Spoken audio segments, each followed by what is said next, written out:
A couple of items to the... Mr. Taylor, Mr. Benton would start off with the invocation and the pledge. Yeah, absolutely. All right.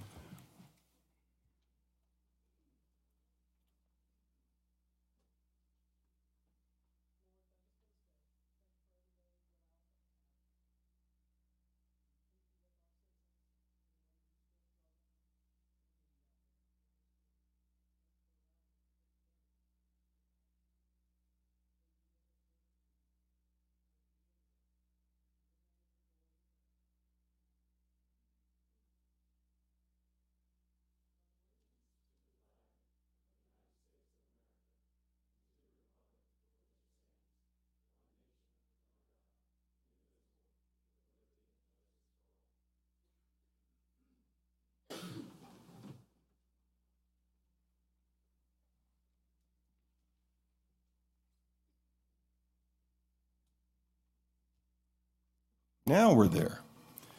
We do have a few adjustments to the consent agenda and to the agenda otherwise this evening, Mr. Chairman. At a call this afternoon from Mr. Steve Britt with Dominion Raceway, and in consideration of the weather and some other factors, we're asked to remove item 3 under presentations concerning the raceway from tonight's agenda. We will bring that back, I expect, in February. Also adding to the consent agenda, we have appointments requested by Mr. Ross. We have the appointment of Nicole Felucci to the Social Services Advisory Board, appointment of Austin Powell to the Economic Development and Tourism Commission, reappointment of Francesca Taylor to the Historic Preservation Commission, and in consideration of the resignation of William Milligan from CTAG, the appointment of Matt Roche to CTAG. We also have a resolution for the local emergency declaration, and that was passed out at your places before the beginning of the meeting. And those are the additions to the consent agenda. Are there any items that any member would like to pull? Mr. Chairman? Trampy? Actually, not one to pull, but one to add.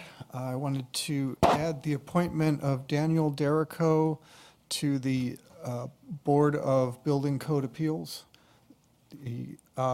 His resume has been emailed to each of the supervisors. Any objections to adding? Okay. Any item to be pulled? Seeing none, do we want to pull the resolution separate? Did you want to read that?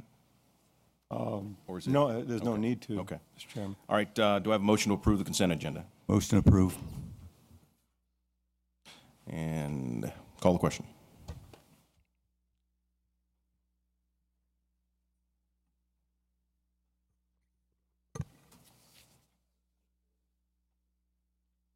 Motion passes 7-0.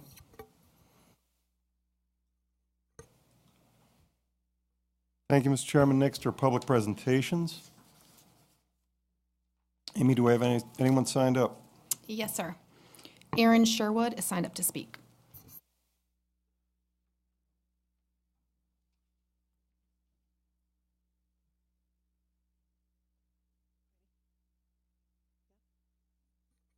Any instructions?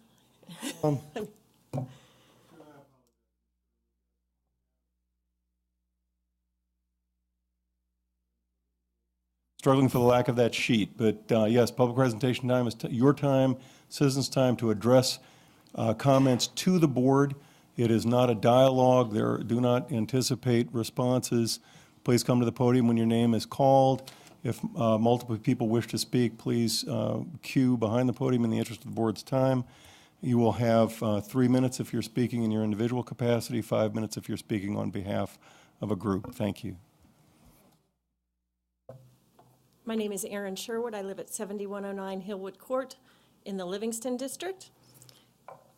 Mr. Chairman, I sat here during the last hearing and I was very impressed and encouraged by the board's priorities for 2016. What I heard from Mr. Yakubowski and frankly everyone was that you wanted more public involvement in this process of developing a growth plan for the county, and that transparency was a priority. I found that really encouraging because we really care about this community. We love it, and we want to be part of it, and we want to be part of the process of moving forward and how we grow. Well, I'm here tonight to voice my opposition to Mr. Yakubowski's motion to amend the primary development boundary of the comp plan. In 2013, a thoughtful study was done that took into consideration the need for growth with the transportation aspects of growth and the utilities aspects of growth. And based upon those considerations, the primary development boundary was expanded to include an additional 3,000 acres for development. Ma'am, hold on Yes. just one second. This isn't a public hearing, though, correct? No, sir, but I think it's a matter, it's a land use matter set to be voted on, if I'm not mistaken. No? Okay, then if it's not a public hearing and it's not a Then matter she's to be allowed. voted on, yes, sir. Right. Okay. Sorry, that was a,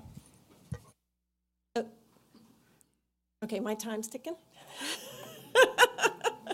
Okay, in 2013, the amendment to the comp plan took place, and it included an additional 3,000 acres for economic development. And currently, we have 1,700 acres within the primary economic development boundary that are not earmarked for development, and we have 7,000 housing units that have been approved but not yet built. So my point is that there remains plenty of opportunity for growth within the existing primary development boundary while preserving the rural character of Spotsylvania. And that is the stated goal of the comprehensive plan. Amending the comprehensive plan is not something that should be undertaken without great thought and consideration. In fact, the comp plan itself addresses the circumstances under which changes to the land use designation can be considered. Any amendment must benefit the public health, safety, and welfare, be consistent with the goals of the comp plan, not be detrimental to the uses of the property within the immediate vicinity, and has merit and value for the community as a whole, and finally, will result in benefits that outweigh the impacts of the change. This proposed amendment fails on each count. I understand that there's a connector road that's being considered and studied by the planning development, and Mr. Yakubowski has recommended that using that theoretical road as the new boundary. At this point, we don't even know the path of that road. And more importantly, amending the comp plan, the primary development boundary of the comp plan, is not necessary to pursue that connector road. There's no compelling reason to change the existing boundary, and the compromise would be to sacrifice the quality of life in Spotsylvania that we so treasure. Thank you. There are no other citizens signed up to speak. is there anybody in the audience that had not signed up would like to speak? Please come forward. State your name, your voting district. My name is Chris Stoddard. I live at 6003 Benevolence Street in Fox Point. My wife Molly and I moved here 20 years ago. We looked for a home in 1995 and got a real estate agent. And we found a nice neighborhood off of Route 3.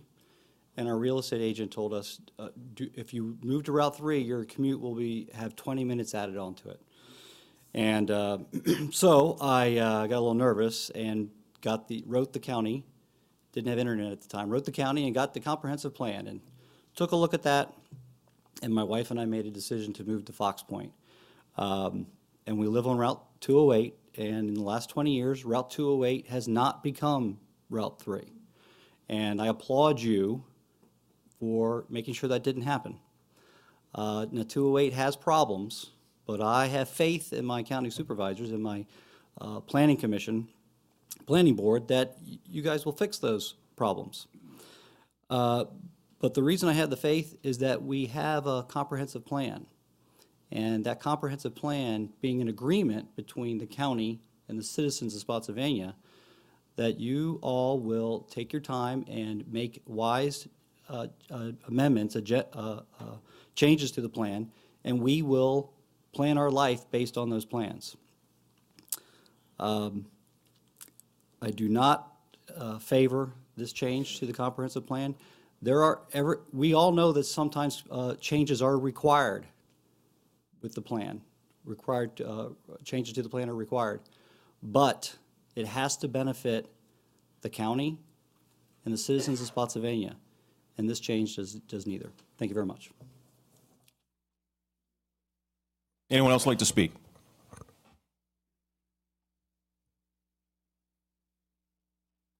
Good evening. My name is Tim Sherwood. I live at 7109 Hillwood Court in the Livingston District. I'm confused. Over the past 2 months, we came to several meetings here regarding an application by Tricord and Mike Jones regarding a comprehensive plan amendment that would extend the primary development boundary into an area behind where we all live. And that amendment was necessary to change the comprehensive plan and, in turn, extend the primary development boundary to put sewer in for a high-density R1 cluster housing development that he would like to put behind the area where this is all rural zoning. So there were a couple of reasons why that was denied. The comprehensive plan amendment was denied because of the sewer system that would have to be placed. And this was a public sewer with a pump station that had to be converted to be in sync with the sewer system for the county's plan, $2 million cost to the taxpayers. The rezoning was denied because of the sewer system, but also because this zoning application and this plot that was proposed did not jibe well with the surrounding areas. There was overcrowding. There was cluster housing development amidst shoehorned into a area of rural zoned areas. So now we have Mr. Jakubowski, who is now proposing an amendment to the comprehensive plan, again, to extend this primary development boundary under the guise of this being necessary for the interconnector road. We know for a fact that this is not necessary for the interconnector road to be constructed. This does not require an amendment or an extension of the primary development boundary. In fact, this really only, again, similar to the application that Tricord proposed over the past several months, really only benefits Tricord and their housing project, because if this goes through, then the path will be paved for Mr. Jones and Tricord to come in and put in an R1 cluster housing development. And Mr. Jakubowski, if you can explain to me any other reason why this should go through, other than that, and how this benefits the taxpayers of Spotsylvania County, the people that live and work here, and quite frankly have devoted their lives to being part of this county. Please explain to us why and how this benefits us. Thank you. Anyone else like to speak?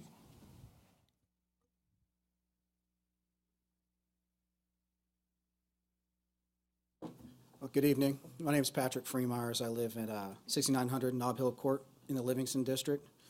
I'm a veteran of the Marine Corps. I'm a current civil service employee. I test ammunition and ordnance for the Navy and Marine Corps team. So I spend my daily life in service of the taxpayer. Not just a few taxpayers, but all the taxpayers. So I'm dedicated to making sure that I do the best possible job for the people that I'm charged to serve. So with respect to this change to the comprehensive plan or the development boundary, we moved back here in 2010 timeframe, and a lot of what we were looking for was a rural atmosphere. So, we looked throughout the county. We looked on Route 3. We looked over in the Lees Hill area. And we actually lived over in the Lees Hill area for a little bit of the time. And we looked at the comprehensive plan and kind of targeted an area where we thought that smart development and smart growth would continue. So, I understand that there's going to be growth and growth has to happen, but I just ask that you, as our servants, serve us and take into account our opinions and needs, and not just a few. Thank you. Anyone else like to speak?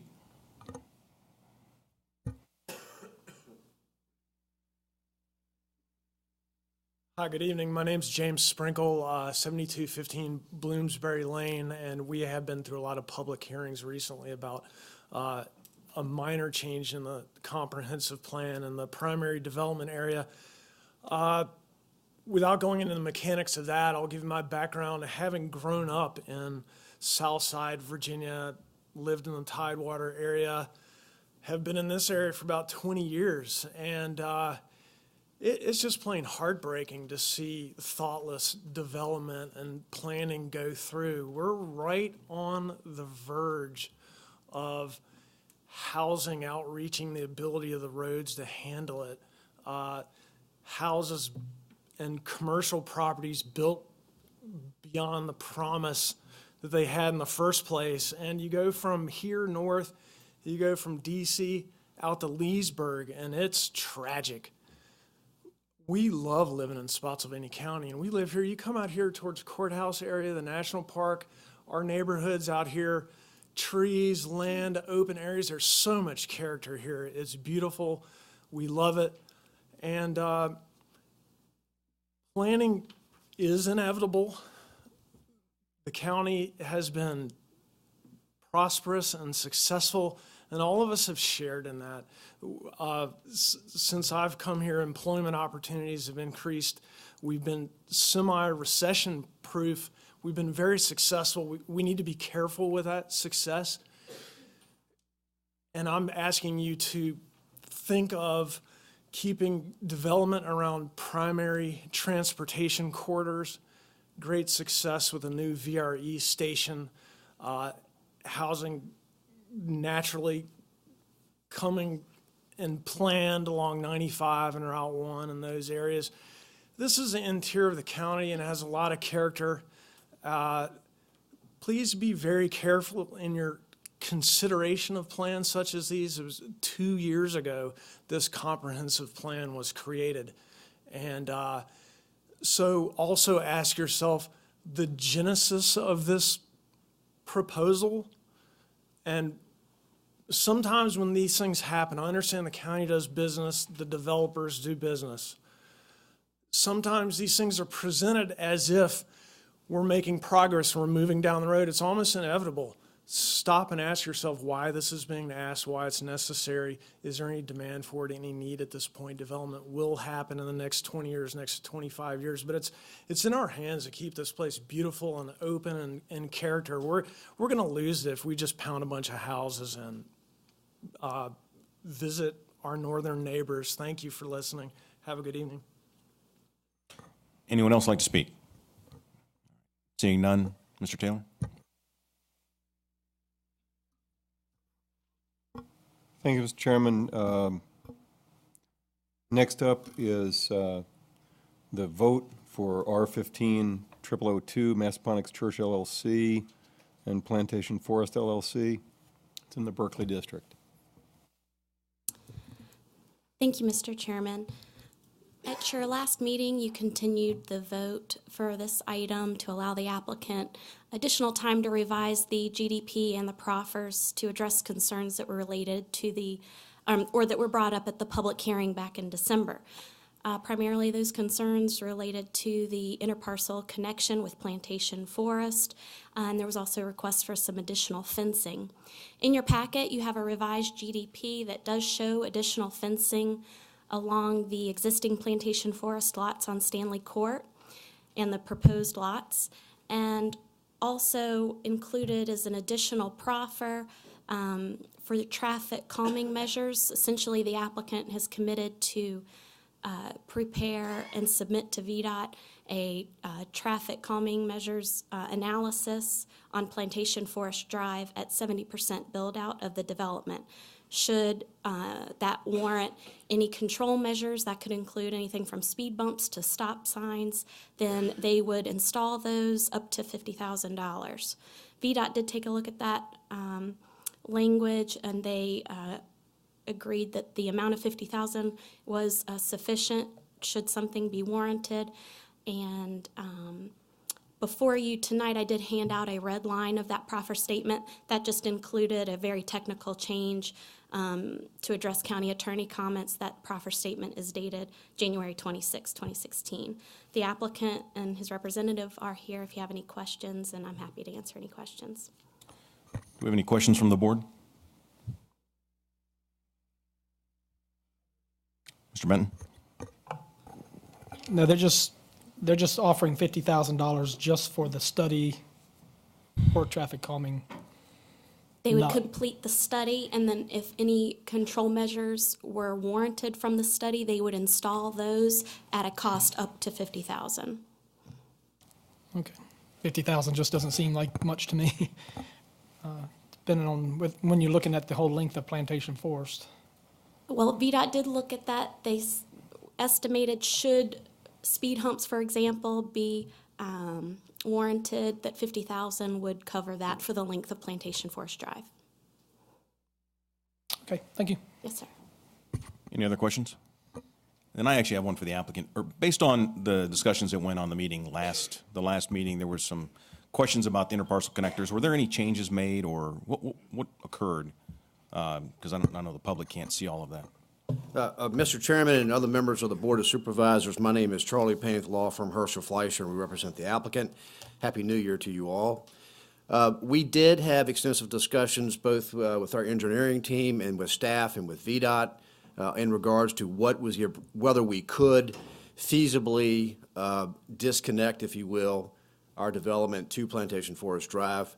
The conclusion from our engineering perspective was in order to do that, we would, in essence, have to cross an RPA area and also an historical cultural resource area that was identified by the National Park Service. Excuse me, got fighting a cold here. In addition to that, we talked to public safety folks at the county staff level as well. Excuse me, at the county staff level as well. The determination is that it would be in the best interest of public safety to have that interparcel connection to Plantation Forest Drive, in essence, a connection Massaponax Church Road also to 208, which would benefit both developments at the end of the day, both for fire and rescue, school services, et cetera. Again, the impact to us would be basically cutting off a portion of our development and not having any access whatsoever if we were to do that. So we did take a look at the analysis in depth as asked by this board for us to do. And it simply wasn't feasible, not only from an environmental perspective, but also from the historical resources perspective that was identified by the National Park Services and your county staff. We did go to VDOT and ask them, one, what could we do to improve Plantation Forest Drive as we have done this in the past? According to them, what we would have to do first is do an analysis on whether or not traffic patterns and traffic increase due to our development would cause any impacts. Of course, the development's not in place, so you have to have the development in place before that occurs. They concurred with that. They asked us to pay for that analysis, which we agreed to do. And then we asked what would be sort of the ceiling, if you would, to pay for the improvements, and the number that came out of that was $50,000 in our discussion with VDOT. So that's how all of that played out. So I've got one follow-up question. If at a later date they decide that traffic calming measures are required, will Plantation Forest have input into that, whether or not the community even wants speed bumps if that was desired, or what would be their interaction with that? Certainly would, because the county would actually oversee that process. We would have to report to the county, who would then work with VDOT on that process. So yes, that neighborhood could participate in that process. Thanks. Thank you. Any other questions? Seeing none, do we have a motion? Mr. Chair. Mr. Seville. This being in the Berkeley District, I have worked very closely with the property owner and since the inception of this project. And one of the things that I insisted upon early up front was that there be two entrances to this property for public safety reasons and for consideration of the people who currently live on Plantation Forest. Because if there was only one entrance, all of the by right development back in that area, all of the traffic, all of the trucks, everything would be through Plantation Forest. And I didn't think that was fair to the people, so I insisted upon that. And I'm pleased to say that The developer took that to heart, and they went out, and there was not a feasible way to do that up front, but they went out and bought additional property so that they could access Massaponax Church Road and put in this second entranceway, which will increase public safety for everyone. We've looked at it, VDOT's looked at it. We don't think it's going to be a big problem with through traffic. It is not a straight-through road. It's a road that goes back and forth and in and out. So having said all of that, having worked for 2 years on this project, I am very pleased to make a motion for approval. Is there a second? Any discussion? Seeing none, call the question.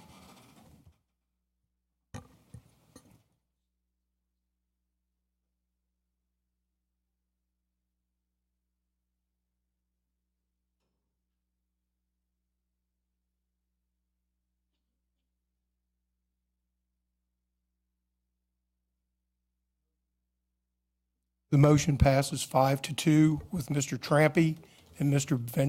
Benton voting no.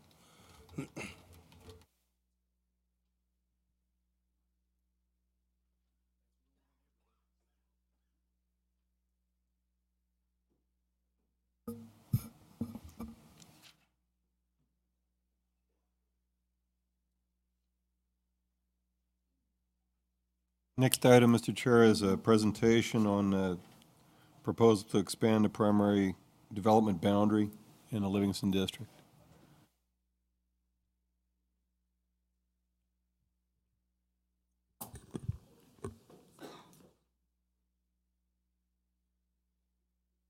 Thank you, Mr. Chairman, members of the board.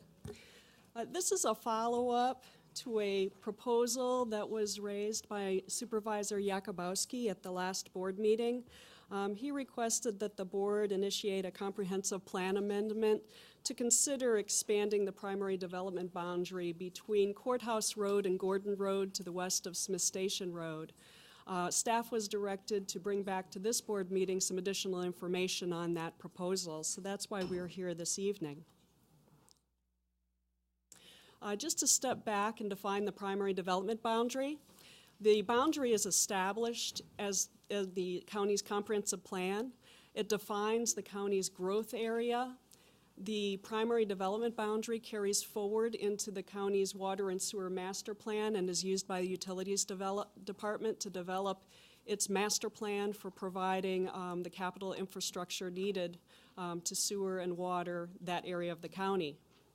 The goal is the most efficient use of the land in the county while preserving the rural character and agricultural viability of those portions of the county outside of the boundary.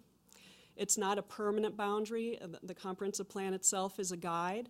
The primary development boundary, it's not permanent. It can be adjusted through the public hearing process. Any amendment to the comprehensive plan, including a primary development boundary amendment, would go through the Planning Commission for public hearing and recommendation, and then the Board of Supervisors for public hearing and final decision. So staff is seeking direction from the board as to whether you would like to initiate this comprehensive plan amendment and some direction on how to proceed. There are a few variables related to this item.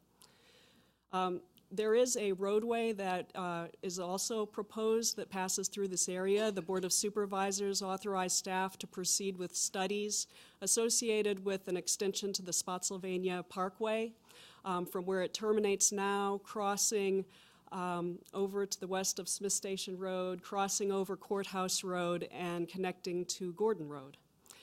So that happened at the end of November, and staff has been pulling together the traffic study and engineering information necessary to submit to VDOT for their review in order to bring it back for the comprehensive plan public hearing process. We're looking at about a 6-month process for that.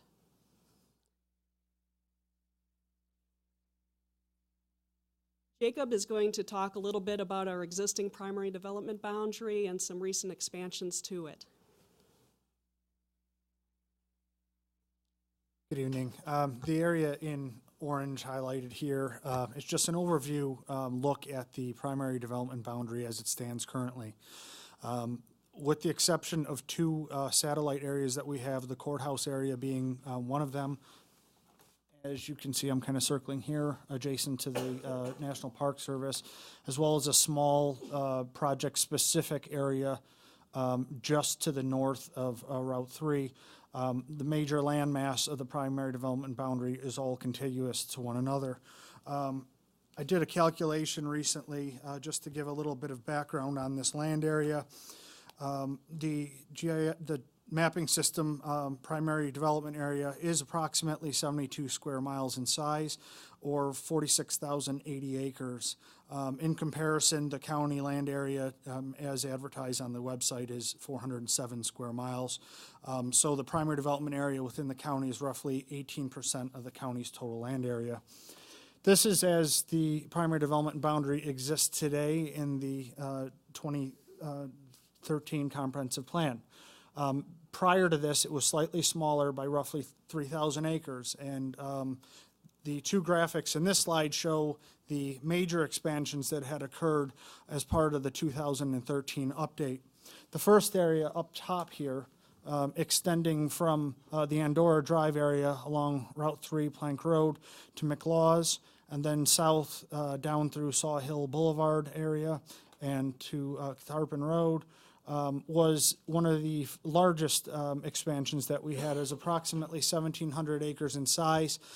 Had prior to the 2013 comprehensive plan, we're looking at 2008, had been identified as rural residential, consistent with the areas outside of the primary development boundary. When we were going through the update process, staff was requested to look at areas that were feasible to be expanded to, consistent with county utility policies and topography friendly. This is one of the areas that came up. Additionally, I would note, going back as far as the 2008 comp plan, on the north side of Route 3, we had a bubble that you can faintly see here that had already been in the primary development boundary from an earlier comprehensive plan. So it was a natural crossover to Route 3 at the time to go south, look to the south, and make that expansion, again consistent with the Utilities Department feedback that we had received. The second major area that we looked at and ended up expanding to really surrounds the Luckstone Quarry area along Smith Station Road, the boundary being the Nye River, Smith Station Road and levels, and then or Smith Station Road, the Courthouse Road, and then Massaponax Church Road as well. This is a roughly 1,500 acre expansion area. Again, with the exception of Patriot Park that you had seen in green there, and the quarry, which is in purple, and as well as the viewshed corridor along Route 208. That rural land use designation was also changed to low-density residential, consistent with the expansion. And within these areas, as Jacob mentioned, they had previously been designated on our future land use map for rural residential, which is a very low density, well and septic type of development. We have rural zoning within these areas, which is 1 unit per 3 acres and a maximum lot yield of 10 on any parcel, no matter the size. So the development potential in these areas was fairly low. Just to give an idea, in these areas now, consistent with the change for public water and sewer, the land use designation was changed to low-density residential within the comprehensive plan that allows up to 4 units per acre. What we would typically expect to see are rezonings. Again, all of these would need to be rezonings. By right development could occur here under the rural designation, but that's a cap of 10 for any parent parcel.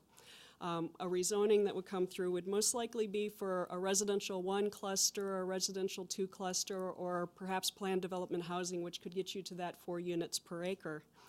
So with these two expansion areas that are on the screen right here, going from the 1 unit per 1.5 acre residential 1 cluster up to the 4 units per acre, we'd be looking at about 870 new units to 5,200 new units, all pending rezoning. And these would all, I looked at all the parcels in the area that were larger, 20 acres or greater. So that would be ultimate build-out scenarios. The new expansion area to consider would be within the Nye River watershed. As I mentioned, looking at the area west of Smith Station Road between Courthouse and Gordon Roads, the watershed is a large area. What we've looked at excludes all of the National Park Service lands and areas that you could not traverse. Even though they might be within the watershed, you can't traverse through the parks in order to reach them, so we excluded those areas. Looked at an area that had the Nye River forming the western boundary, and then the idea was brought up of the new road forming the western boundary, but the issue there is we do not know where that roadway alignment will be. So Brent's going to talk a little bit about the watershed area. The existing Nye River Basin kind of starts with the Smith Station Road, and all this drains into the Nye, and we just took a map and looked at a topo and realized that we can go all the way up to Goshen Church, up to Gordon Road, and have a drainage area that's not go through the Park Service. So everything shown in this purple is could be gravity sewer. Not saying we want to be gravity sewer, but that can easily gravity sewer to any sewer interceptor up the Nye. Right now, we'd have to extend a sewer interceptor from the existing Wishner Station, which is right below Courthouse Road, to serve this area. So it's certainly feasible to sewer, but it's fairly costly. We have rock and a lot of environmental issues, but we're just showing this is a gravity sewer service area in the Nye Valley, all the way up to Goshen Church, that's up to Gordon Road that can easily sewered. And again, the Nye River as a boundary, this is pretty much from Smith Station Road, which is a crest of a hill going to the Massaponics Basin. It takes the half of the Nye down to the Nye River. And this could all be gravity sewered, again, to our existing Wishner Station. And in long term, the Wishner gravity sewer pump station will disappear, also heading down towards the a Po-Nye confluence and a big regional pump station. So all this fits in our water sewer master plan. We just follow the comp plan as it's developed.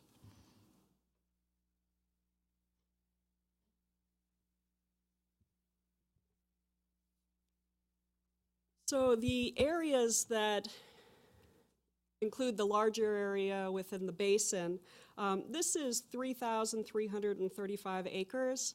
But as you can see, there is a fair amount of development that has occurred within there, a number of subdivisions. So excluding those areas and just looking at the larger parcels of 20 acres or greater, if it were to develop under the scenarios I mentioned earlier as a R1 cluster at 1 unit per 1.5 acres, up to 4 units per acre, we'd be looking at 919 units to about 5,500 units potentially in this area on those larger parcels. And again, that's all through rezoning, and that is a build-out scenario. Looking at the smaller area, we've got 1,828 acres in here, but again, you can see the number of residential subdivisions that are already platted in the area really cuts down that acreage. And the build-out potential could be between 540 and 3,240 units within this area. I mentioned earlier that the board authorized staff to move forward with studies that would result in a comprehensive plan thoroughfare plan amendment for the extension of Spotsylvania Parkway. This is envisioned as a limited access road, likely continuing the 4-lane divided profile that you see out there today. We are in the process right now of pulling together the studies needed for VDOT coordination, and we expect to submit those to VDOT within the next couple of weeks.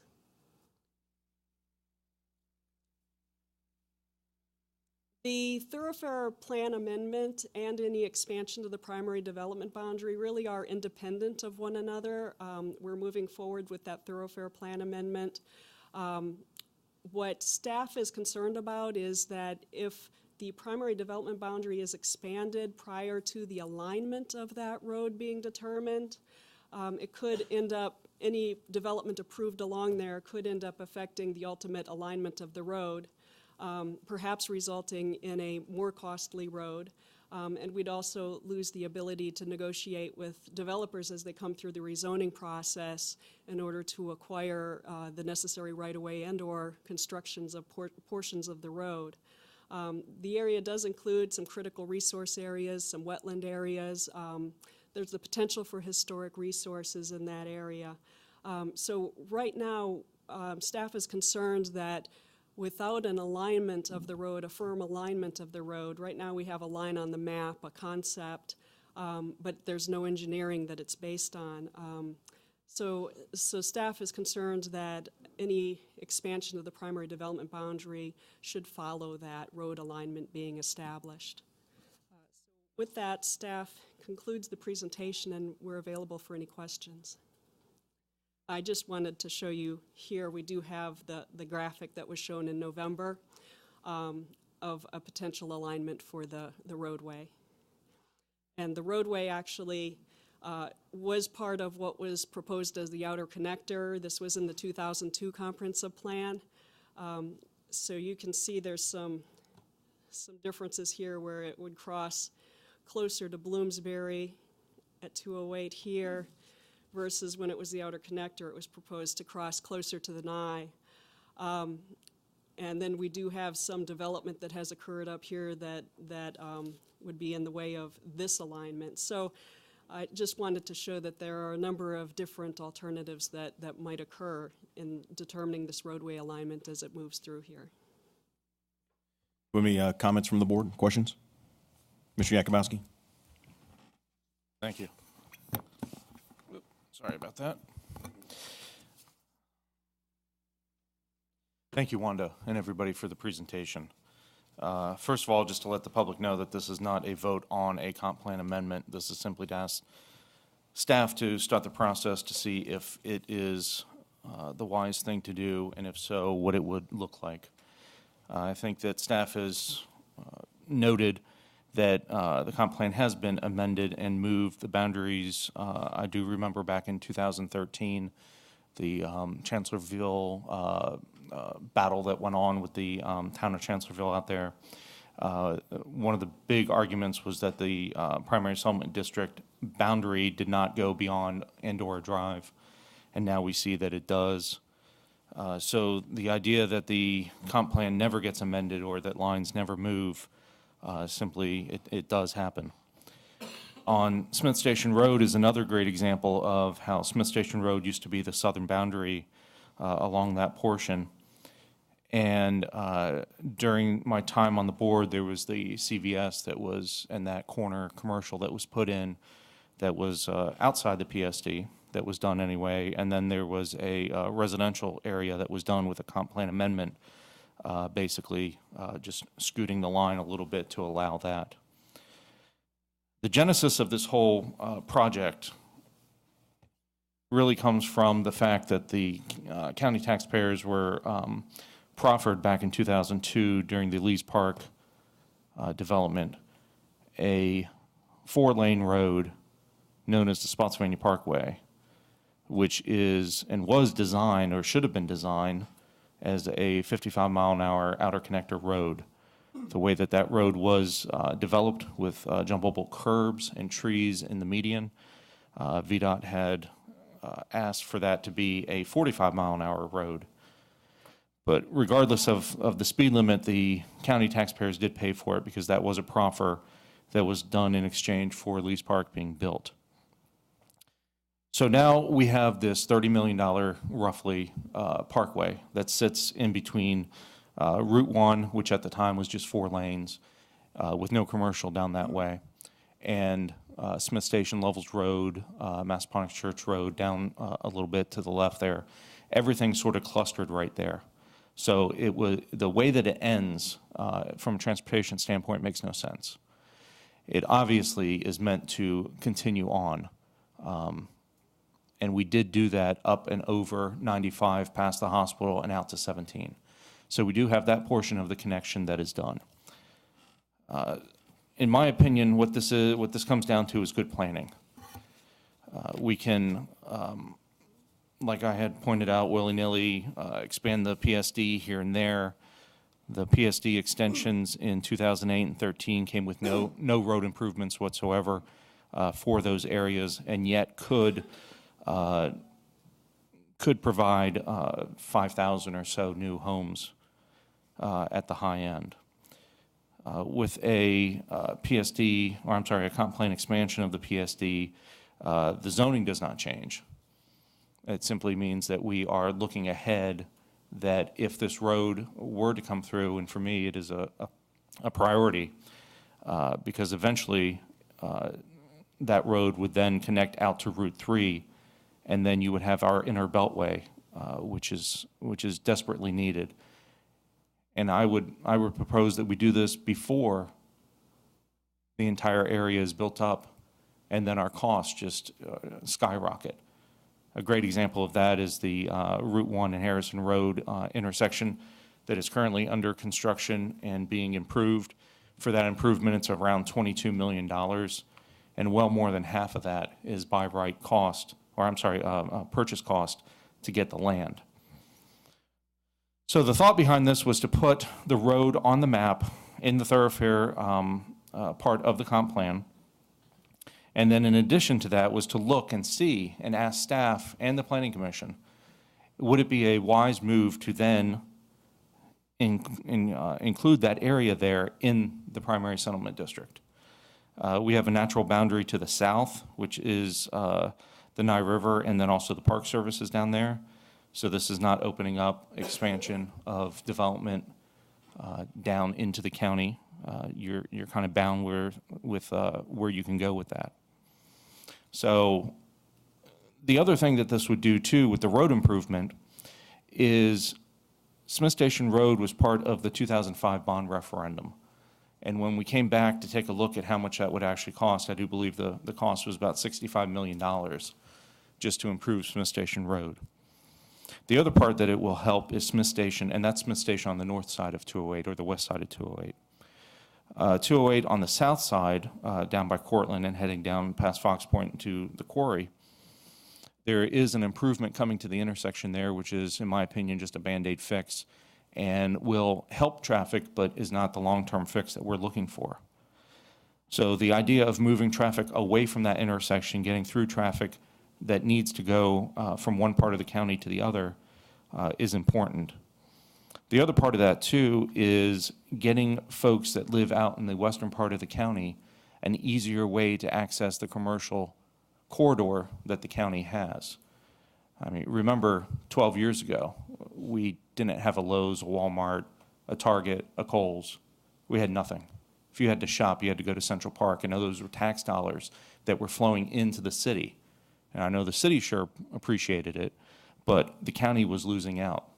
And ever since those areas came online, the Cosner's Corner and the development down there, our real estate tax rate, taxes have gone up. Revenue has gone up. The meals tax has gone up. The sales tax has gone up. Route 1 in that area also has been expanded from 4-lane road to a 6-lane road. And that was all done because of that commercial corridor, and the hospital is moved into there too. Also getting folks from Route 3 West heading down the Parkway could head over to the hospital. So that's the reason behind the road. Now the reason behind the comp plan amendment, in my mind, is to ask planning staff to take a look at it. There's currently two landowners, I do believe, for the proposed road path that is, or the road path that is proposed. And so the idea is that if you are putting a road through there, why not plan that area for development ahead of the development and not come back and try to fit it in after this is done? Because when a road comes in there, you will have development that wants to access that road, even if it's limited access. It will want to access that road, the north side, the south side. So my whole proposal was just simply to ask staff to take a look at it and see, while we're doing the road thoroughfare amendment, to see if the PSD change is something that would fit well or not. The other question I had asked of staff And Wanda, correct me if I'm wrong, this part was not looked at in 2013 to be included in the PSD. That's correct. Okay, so this is not as though this was something that was looked at, was shot down, and then was being brought back at a later date. So I hope that answers at least some questions that folks have. Thank you. Any other comments? Mr. Skinner? Thank you, Mr. Chairman. Just want to add on to what Mr. Yakubowski said. When I first got on this board, everybody was saying, why don't we put the infrastructure in before we put the development in? Okay? And I think this is a good study to see what we can do. Okay? And we've got to look also, and I keep saying this, and I don't think people believe us, but we got to look at what's available from the state as far as funding to do this stuff. And the only way we're going to get some of these projects completed is through the developer itself, either the proffering the land that we need and stuff of this nature. And again, the vote is not to approve it tonight, but to continue on with a study that we need. Brendan, I got a question for you. I don't know if a pump station costs $2 million or not. $2 million was just an intercept across the whole, through the whole drainage area. So it wasn't the pump, it was including the... Pump stations for a developer would cost about $300,000.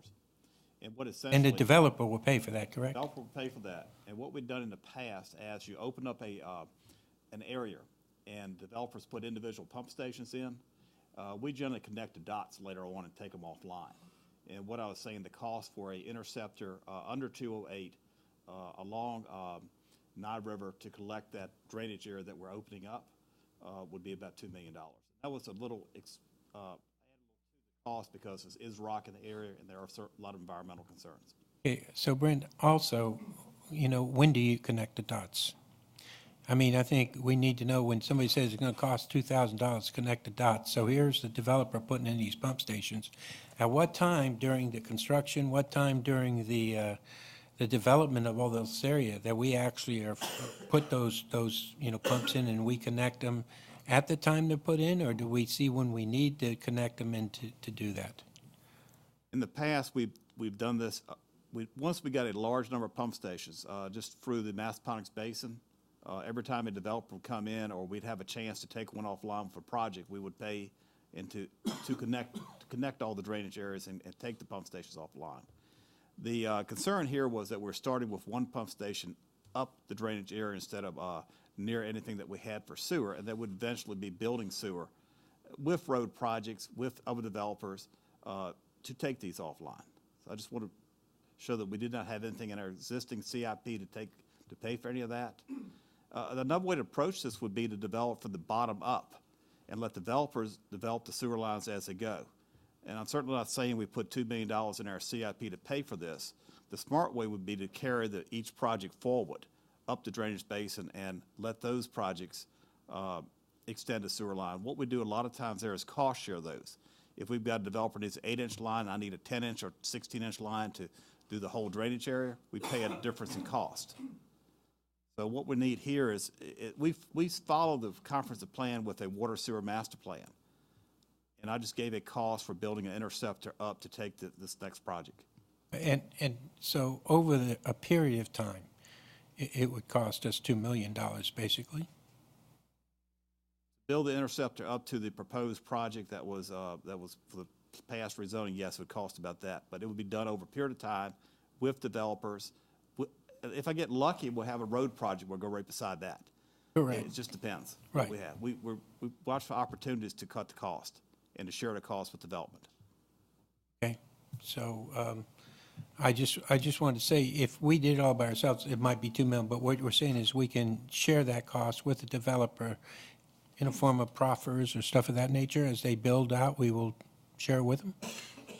That's correct. We do we go for procurement with a lot of we put money in the CIP budget for expansions, and we see the opportunities with developers. If I have somebody building where I need if I've got an area in the comprehensive plan I know will eventually be built out, I'll extend those sewers up through cost shares or any economical way I can do it.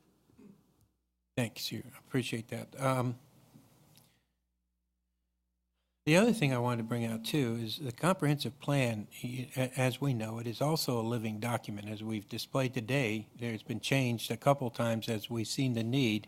And again, the need, as described by the lady that came up and spoke, there are certain criteria for us to change it. And what we're doing here is, I think, just looking at the study to see if it's going to be profitable, but an advantage to the people. I will tell you right now, getting from Route 3 over to Route 1 is very difficult. We can take Levels Road, and Levels Road gets backed up quite a little bit. We can, especially at the stoplight at Harrison Road, I believe, and even come out to Route 208, it gets backed up. I think we're looking for a direct route that we can get to, like Mr. Yakubowski said, and let's reverse it too, for us to get over to a place like Home Depot on Harrison Road, instead of me having to go, all those back roads are going over to the Home Depot in the city of Fredericksburg. I'd prefer to put my money into one of our own big box things over there. And the biggest thing I want to say is if we don't start thinking about this now, then it's not going to happen, because if we wait 5 years, it's going to take, because this is not going to happen directly in the next 5-6 years.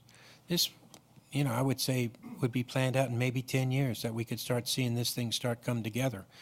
And every year that we wait for it is every year, and yet we still got development coming, whether it's by right or whether we rezone it and everything. And this is an opportunity for us, I believe, to go ahead and do what this is and to put the infrastructure in prior to the development going in there for most of it.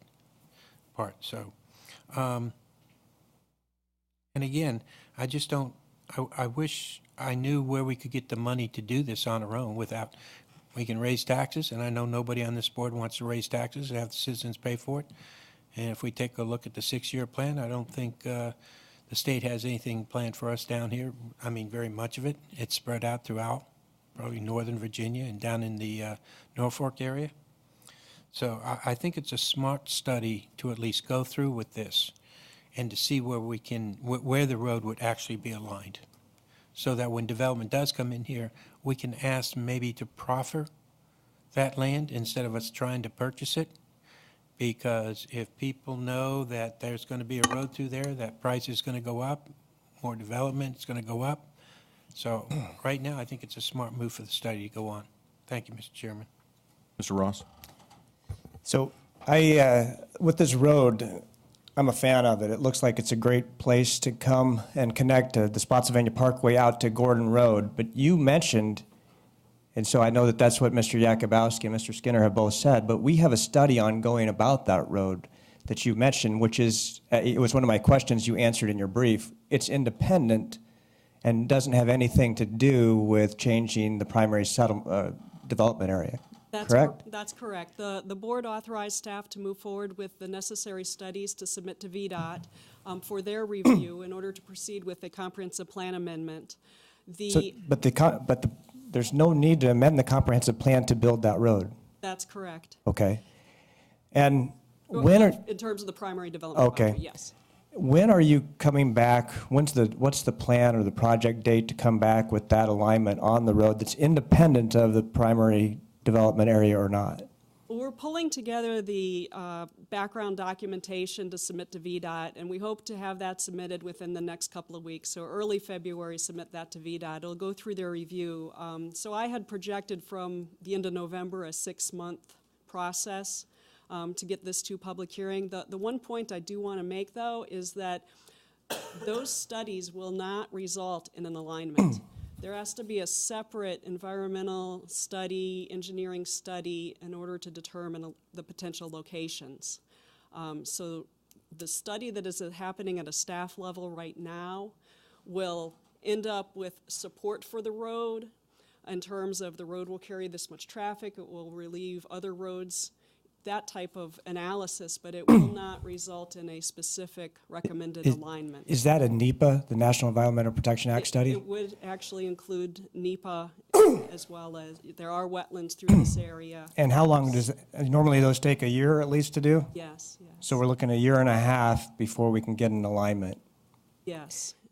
And An additional cost, I would just want to throw that out Yeah, as well. and what is that cost of that NEPA? Is there an estimate? Well, I asked VDOT to do a very rough back-of-the-envelope analysis of the road that I had showed you earlier, this alignment, if I could get the floor computer. This alignment here that was shown to the board in November, I just provided them with this, and they said, we need a lot more information, but in order to come up with a location-level study, and that would be the one that would set the alignment, they estimated $1 to $1.5 million. Yeah. So that's what we need to be discussing, huh? So 1 to 1.5 million. Okay. You mentioned in your brief that you have a concern with the county changing the primary development area before that road is aligned. Could you go through that with me again? Yes. I didn't quite understand it. Yes. The basic points that we know are right here at Spotsylvania Parkway. There would need to be some sort of transition here to the road branching off, traversing the open land here, and then swinging north. And it does seem that a logical point for it to terminate at Gordon Road is somewhere in here, just looking at available parcels. We do have wetland areas all throughout this area. Throughout this area here, there are wetland areas. We do have a utility line that runs through here, so it probably would end up, the roadway would probably end up crossing it twice. So looking at environmental constraints, we do have the National Park Service lands right here with the courthouse battlefield. There's the potential for historic resources that could come up during NEPA. And then simply looking at the least cost from an engineering perspective on how to align the road. The roadway, could end up anywhere between here and this point. It may generally be along this line here, or it may deviate, by 100 feet here and there. So that's what we don't know. And how does that relate, though, as a concern of if the county were to move forward and make this part of the primary development area? I'm not getting, you said you had a concern, and I just want to clarify what that is for myself. Well, it would open up this area for rezoning proposals at a higher density. Before we even get there. Before we know where the road's going to go. By right development absolutely could occur in the time being while we're still studying the road.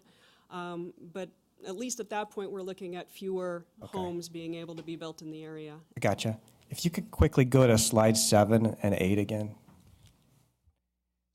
7, the larger area. The large area. So why are you presenting two areas as potential areas to do this in?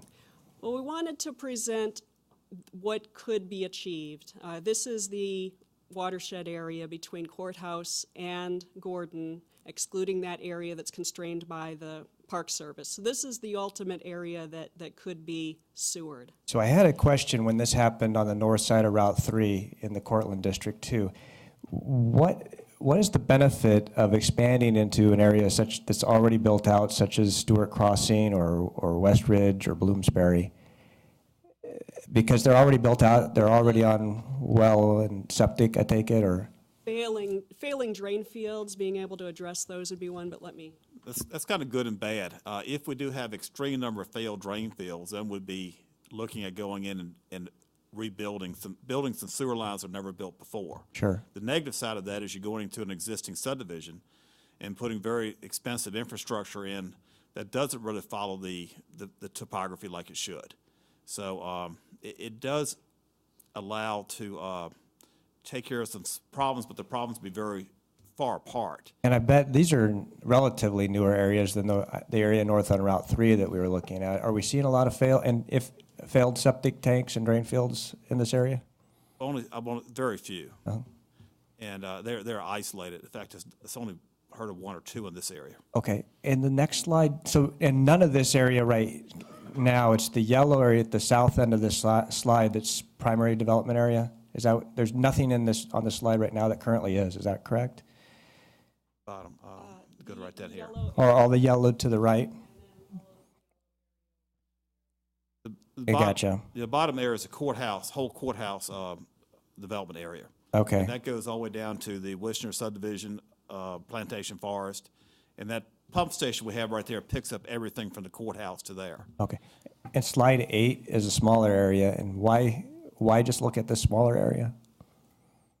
That was, the smaller area was just one side. It's easily, if I put a sewer line down to Nye, everything will grab from one side to it.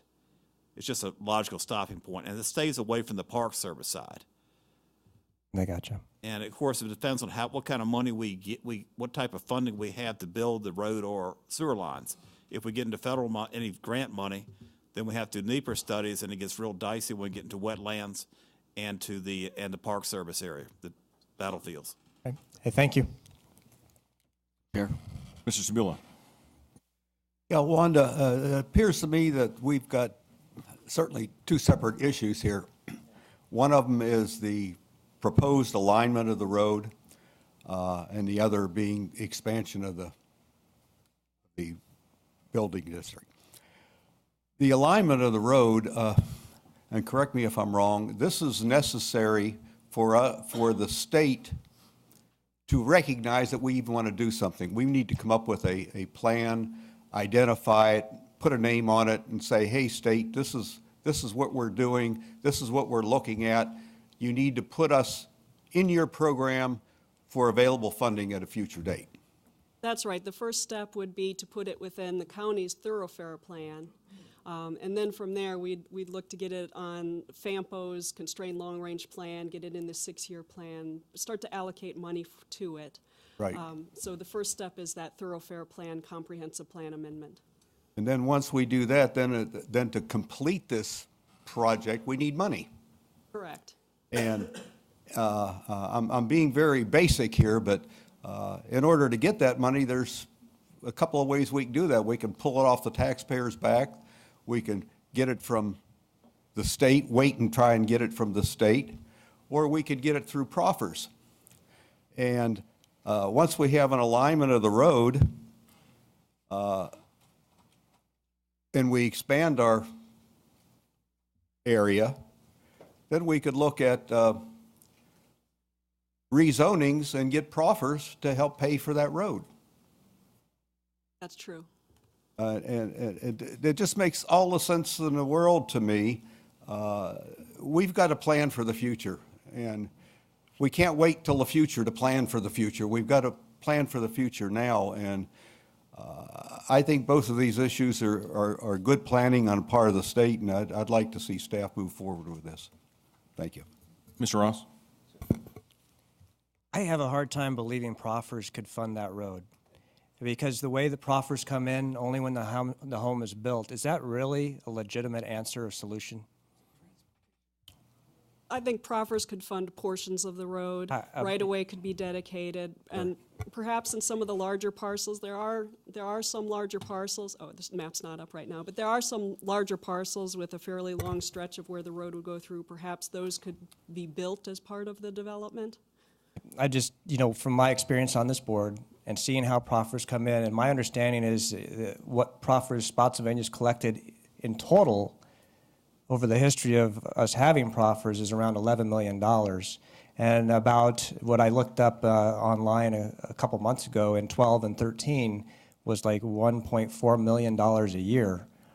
I don't see, and just a study costing $1.5 million, I don't think we should rely on proffers to be able to fund this, and it's not going to move it forward quickly anyway. Would that be a fair assessment? I would say that's fair. Okay, thank you. Any other questions? Mr. Benton? I have some comments. I agree with everything Mr. Ross just said. As far as this, I think the public it's fair to tell the public where this amendment proposal and this study has come from. I had a meeting with Mr. Jones along with another supervisor, and he does Tricord, in reference to a subdivision that's proposed, Spring Grove, that incorporates a portion of this property that would be needed for this line on a piece of map. And basically, Mr. Jones wants to proffer a portion of his property, which is unusable for building, of course, which encompasses power line, the Nye River, and marsh, and steep slope. And I just think it's fair for the citizens out there to know this. And I think this is where all this, in Greg's opinion, this is where all this is coming from. To look at our comprehensive plan and our boundary and try to expand it right now, I think is putting the cart before the horse, number one, and most importantly, setting a horrible precedent that we'd be stuck with for other developers. When a developer wants to come in and proffer something, we just change whatever we need to change, allow them to do what they want to do, and then move on. We're opening the door for every developer out there to maneuver us and to make us do what they want. I would say I'd like to make a motion that we get this study as far as or changing our comprehensive plan, and keep going as far as this study for the road, and stay the course as we are. And I'd like to reserve further comment. So there's a motion to deny that has been made by Mr. Benton, but I think, are there more comments? They're not. Skinner? I do want to, and I know this for a fact, that the Parkway was proffered by the builder, Spotsylvania Parkway. I know that for a fact because I was on the school board at that time, and obviously we felt that that was something that we lost out on education, but as it turns out, this road actually serves a pretty good purpose and getting people at least halfway over to 208, and we've seen it's been very successful too. And that road itself really started because of Joanne Davis and Mary Lee Carter at that time, who was on the board. If we wanted an outer loop, we needed to get something started, and that was really the basis for the Spotsylvania Parkway, is to get this outer loop started for the future. And it did, and that was completely paid. Now, today, a lot of our proffers have been, we've reduced our proffers because it just has not been economically acceptable, not acceptable, but affordable for any developer to come in here with what our old proffers were, because it was going to be turned around anyway onto the taxpayers who bought the homes there and stuff of that nature. I just think the study itself is something that we need to continue on with, okay? We all know that we've got problems on Route 3, we have problems on Route 1, and we have got to start thinking about how we're going to solve those problems, okay? Development is going to come here whether we like it or not. We've lost stores for two reasons.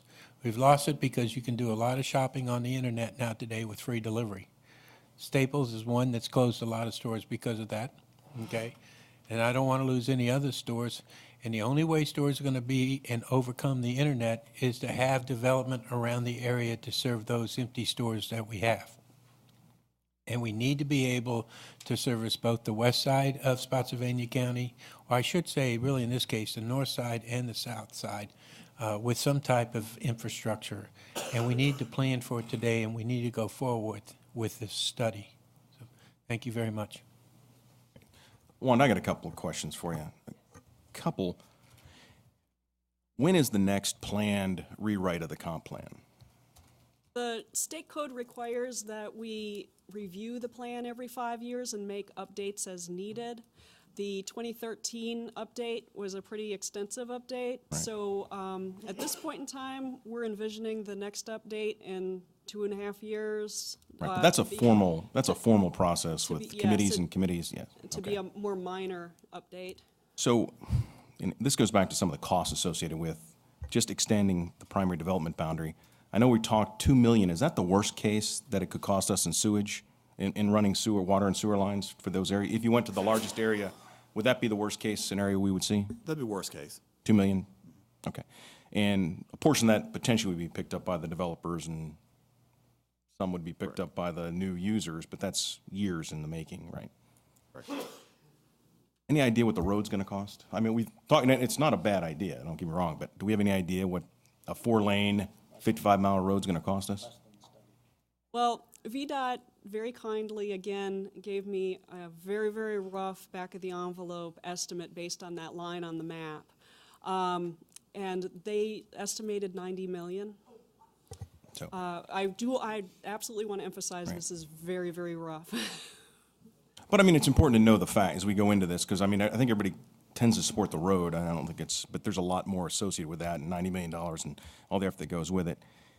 So if you didn't do the primary development boundary, could the developer still rezone to a higher density? Ultimately, the future land use map would continue to show rural residential in that area, which is consistent with the current zoning out there of rural. What is the maximum density? 2. So they could rezone. There is a planned residential rural zoning category that would be appropriate at 1 unit per 2 acres, so it could be an increased density, but it wouldn't be to the level that I was talking about when I read off some numbers earlier if they went to a residential 1 or a residential 2. So the most that they could go, if they came in, requested a rezoning, 1 unit per 2 acres would be consistent with the rural residential designation that's there currently. but even if we rezoned it, if they requested it, it wouldn't up their ability to add additional homes? Yes, they could then, right now, the rural zoning district allows for 1 unit per 3 acres. Right. But there's a cap of 10 units per parcel. So you have a 100-acre parcel, you can only have 10 lots. So when they came in and rezoned Legends of Chancellorsville, they came in and it was a larger, what was that, 1 per 3?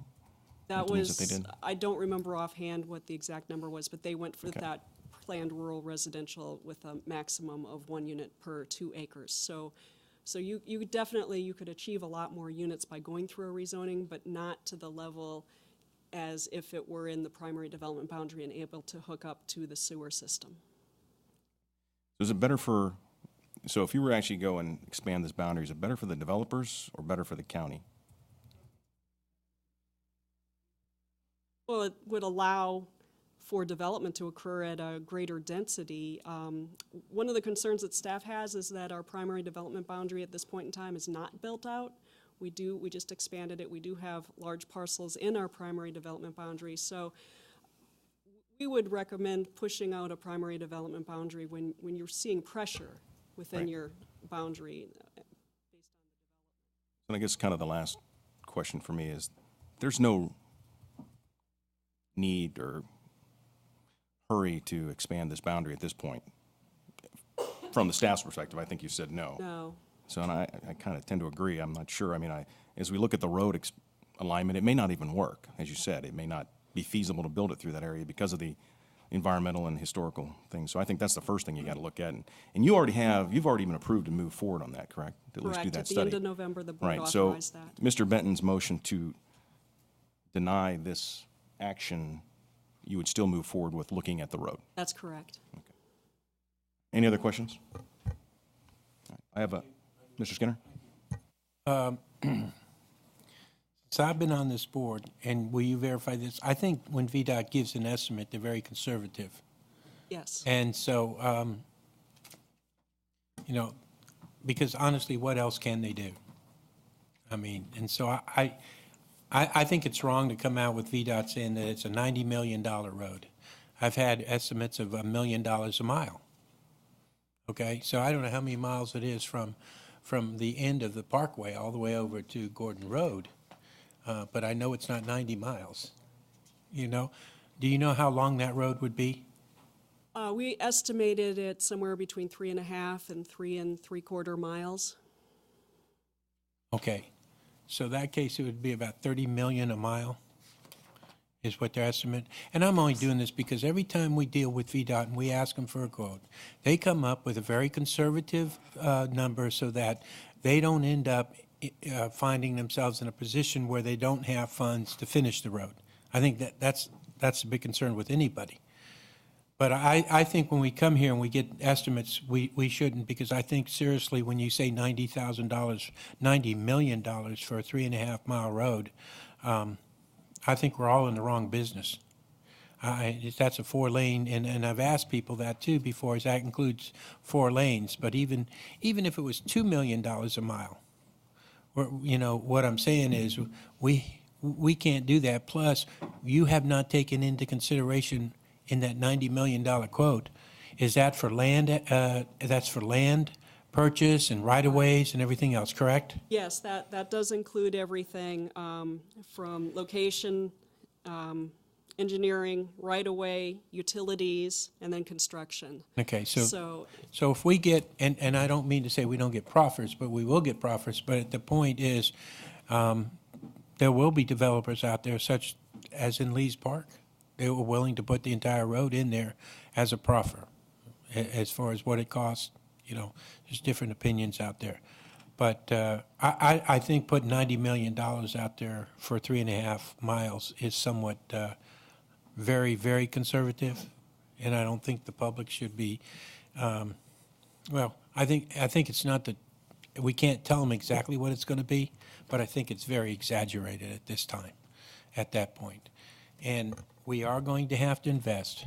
There are grants. We took Route 3 and we expanded Route 3 with a shovel-ready, with federal fundings that were there. And we have got to be ready to do exactly what we did with Route 3, and that is to approve it because the government had money ready to go, but we had to have plans. We had to have ready, what they call it, ready shovel, or shovel-ready, shovel-ready projects, and that's when they got the funding from the federal government to do that. And that's why we've got Route 3, and we've expanded it all the way out towards Harrison Crossing there.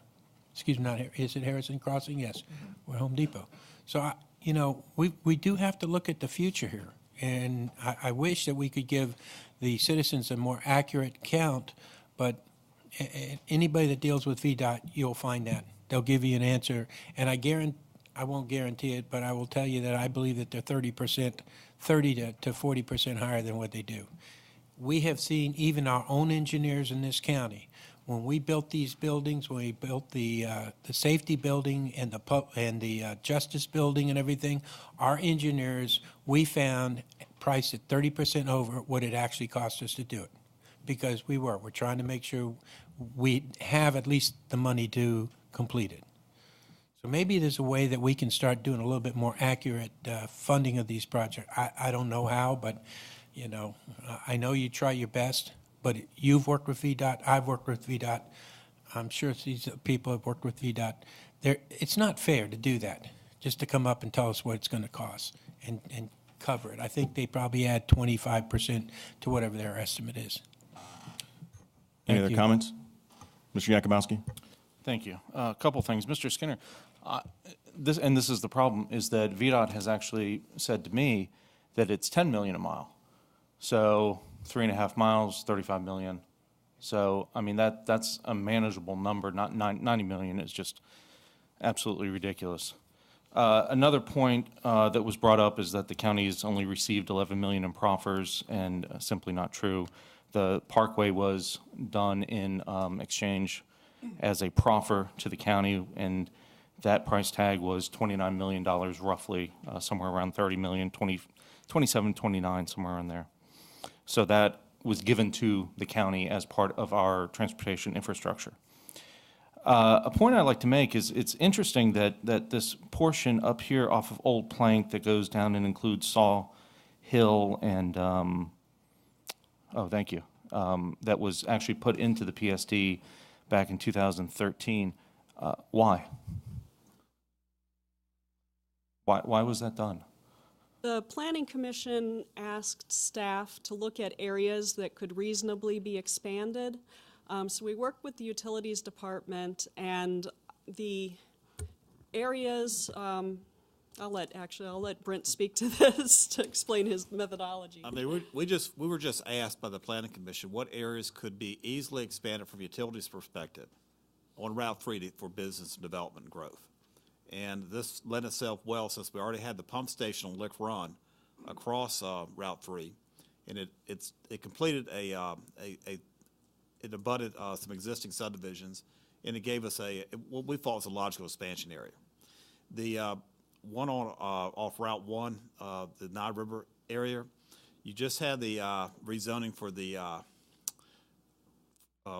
Luckstone, the Nye Village.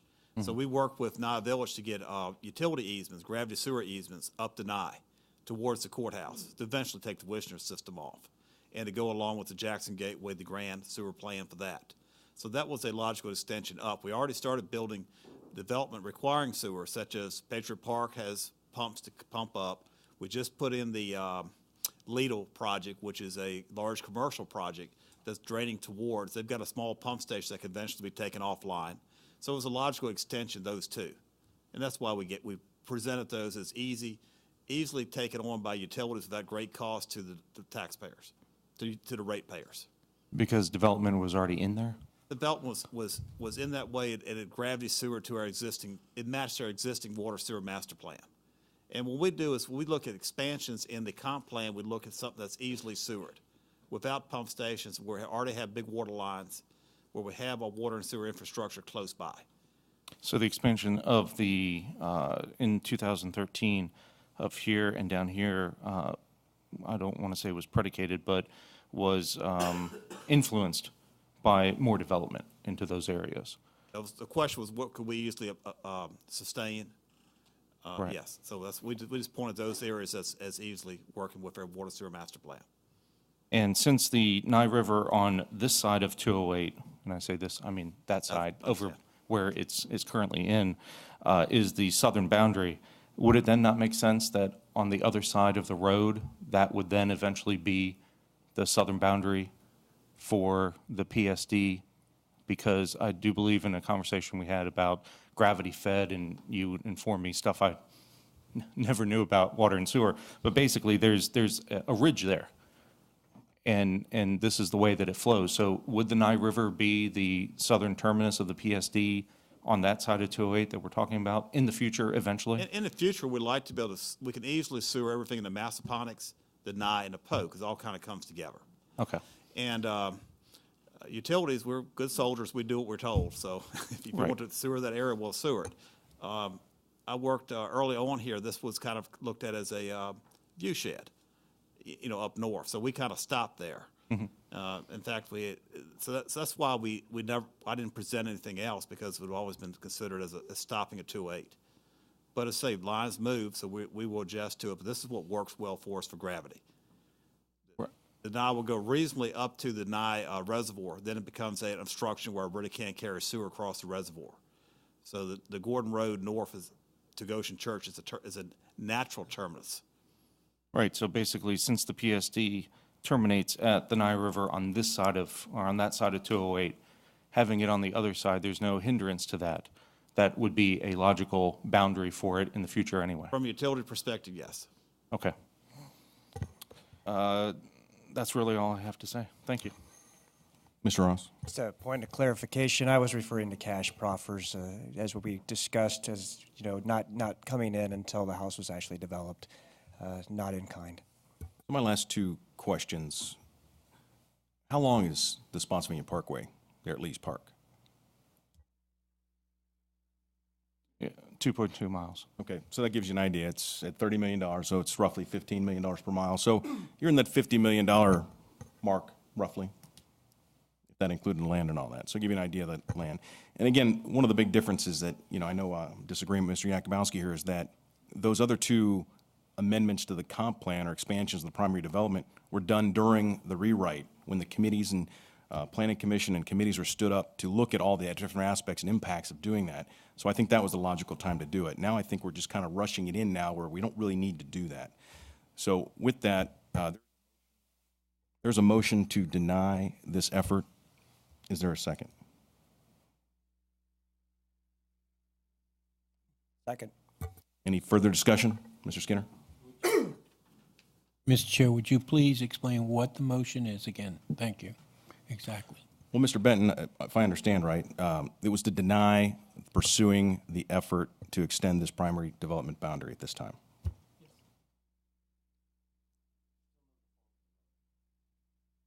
Okay, thank you. Was everybody clear on that? Okay. All right, call the question.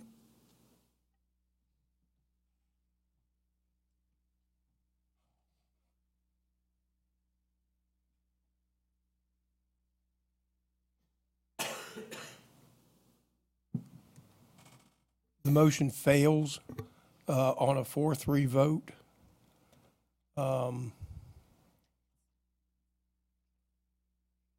All right, with Mr. Yakubowski, Mr. Sabula, Mr. Trampy, and Mr. Skinner voting no. Mr. Chair, I'd like to make a motion then to proceed with it, the comprehensive plan, to study it. To study Ye- the effort that was portrayed, to Yes, study the, this was not to improve it tonight, this was to continue on with the study. so I'm going to ask Commissioner Wanda, what is the time frame to finish what the motion was? I believe she gave us about a 6-month period, and that was back in November. Right.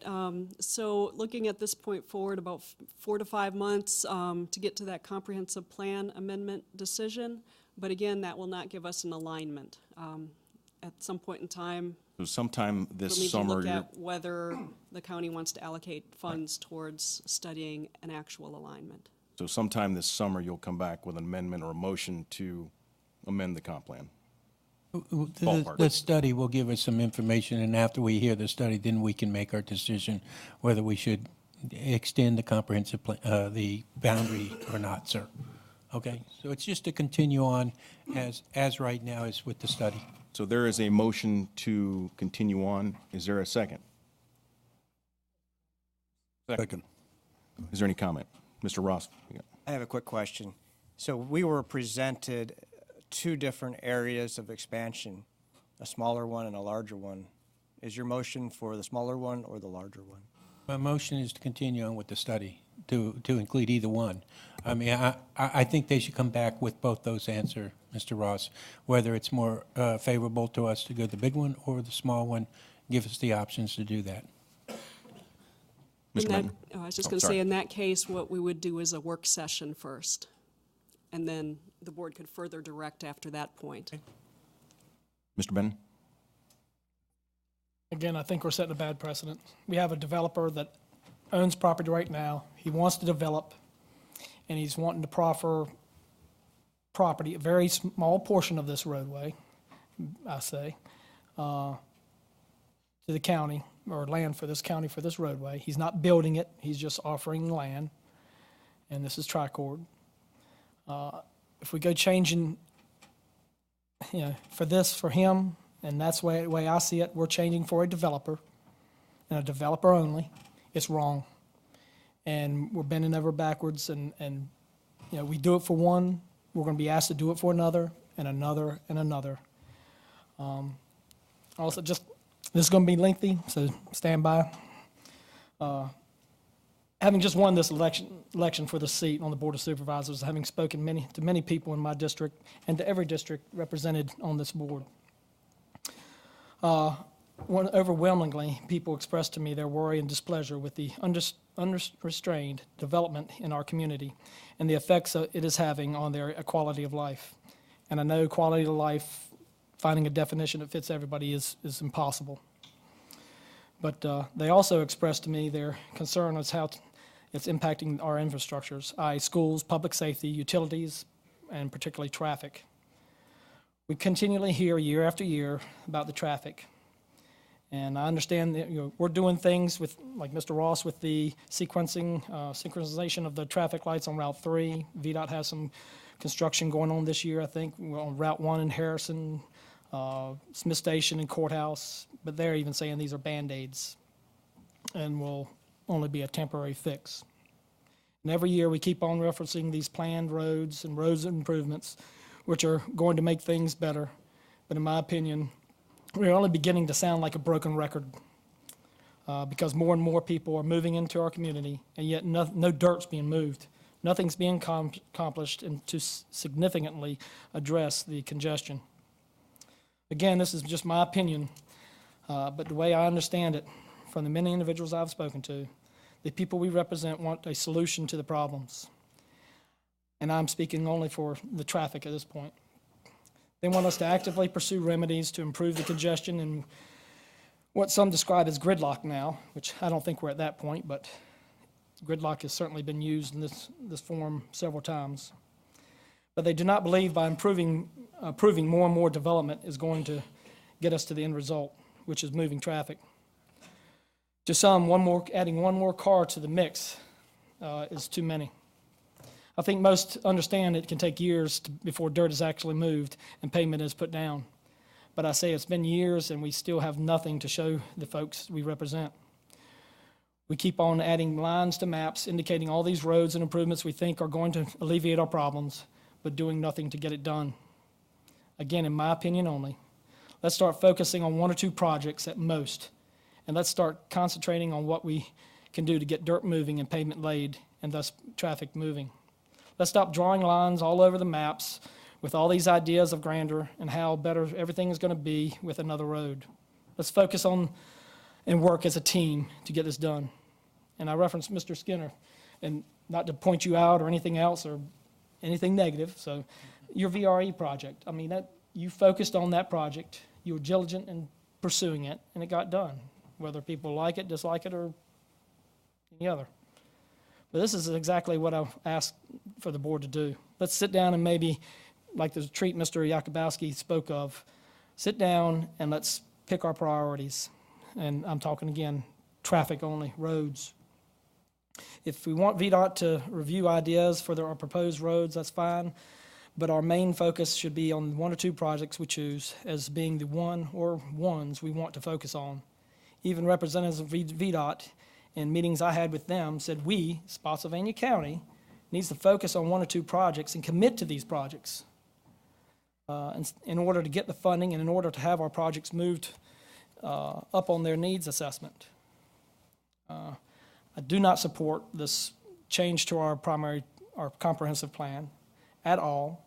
I think it's setting a bad precedent when we already have a developer in the wings waiting to proffer land that he can't even use for a road that we don't even know where it's going to go. We need to know where the thing's going to go first. We have this J-ramp we've talked about, all these other roads that certain supervisors have spoke to me about and the grandeur of the schemes that they want to do, but we're not focusing on. We're drawing yet another line on the map, and we're saying, yep, we need another road, and in 40 years we'll have it. So let's go ahead and change the comprehensive plan now to bring even more development in the area, more congestion. Smith Station, Piedmont, Foster, and Gordon Road are already packed. We don't need to expand this comprehensive plan now. In 2.5 years, we will have another opportunity to expand it. We don't have to be impatient. We don't have to put this cart before the horse. You talk about smart planning and doing things smart. Let's see what the alignment's even going to be before we go, even if they can do it. Through all the marsh and the Nile River, there's no telling how much issues will arise. You know, we need to be smart ourselves, and we throw that word out all over there, smart planning. Well, let's plan smart. We drew the line. Let's see if it even can get aligned, and then move from there. I guess I've used my time. Mr. Skinner?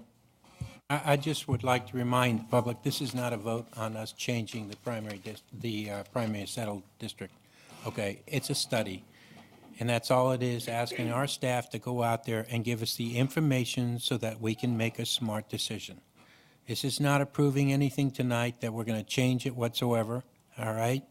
It's just a study, and I think anytime you're going to make a big decision like this, the better information you get and the more accurate information you get, the better you can make a decision. So just because we're going on with this study does not mean it, and there are a lot of things that we've got going on, as Mr. Benton said, the J-ramp has been looked at for the last 2.5 years. And, of course, federal highways have a lot to do with that, and we do not control federal highways. But I will tell you that Mr. Yakubowski and I are constantly asking the question about when that between VDOT, and we've got people actually working on that. And there are plans out there to make Route 1 a better passable infrastructure out there. So I think it's very smart that we just go ahead and get a study done and give us the information we need to know to make an accurate judgment and a decision. Thank you. We have a motion and a second. Call the question.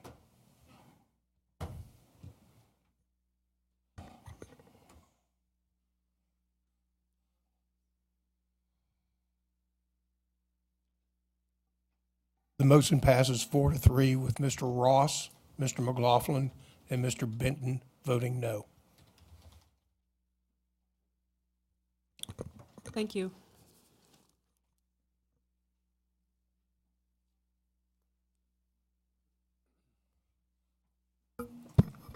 Next, Mr. Chairman, we have an update on the Spotsylvania Stars and Stripes spectacular plans for next summer.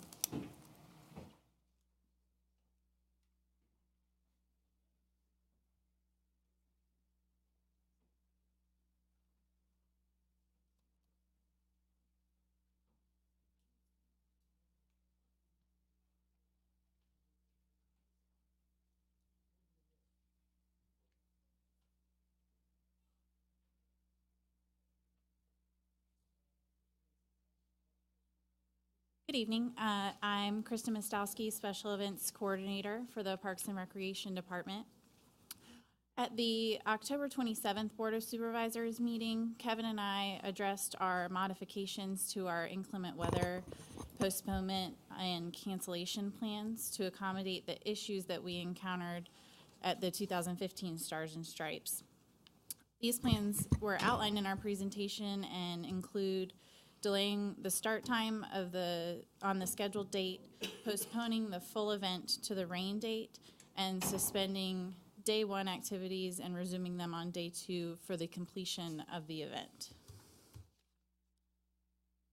At the meeting, there were 3 questions raised. The first was the cost of purchasing rain insurance. The second was the cost of the fireworks in the event that we had to cancel the event, and the cost to postpone the event to the following weekend, which would then include a 3rd and 4th rain date. First, we have investigated the cost of rain insurance and were given an estimate of 7.6% of the covered cost for 1/3 of an inch of rain, 9.5% of the covered cost for 1/4 inch of rain. Those total $5,700 and $7,125 respectively.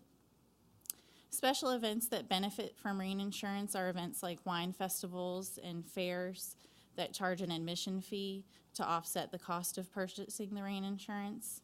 Our event has no offsetting revenue generated because it is a free event in that we don't charge admission and would therefore cost an additional $5,000 to $7,000. In this, we question the cost effectiveness of purchasing the rain insurance. Secondly, we were asked what cost we would incur for the fireworks if the event had to be canceled, and that would be if we couldn't do it on the scheduled date or the rain date.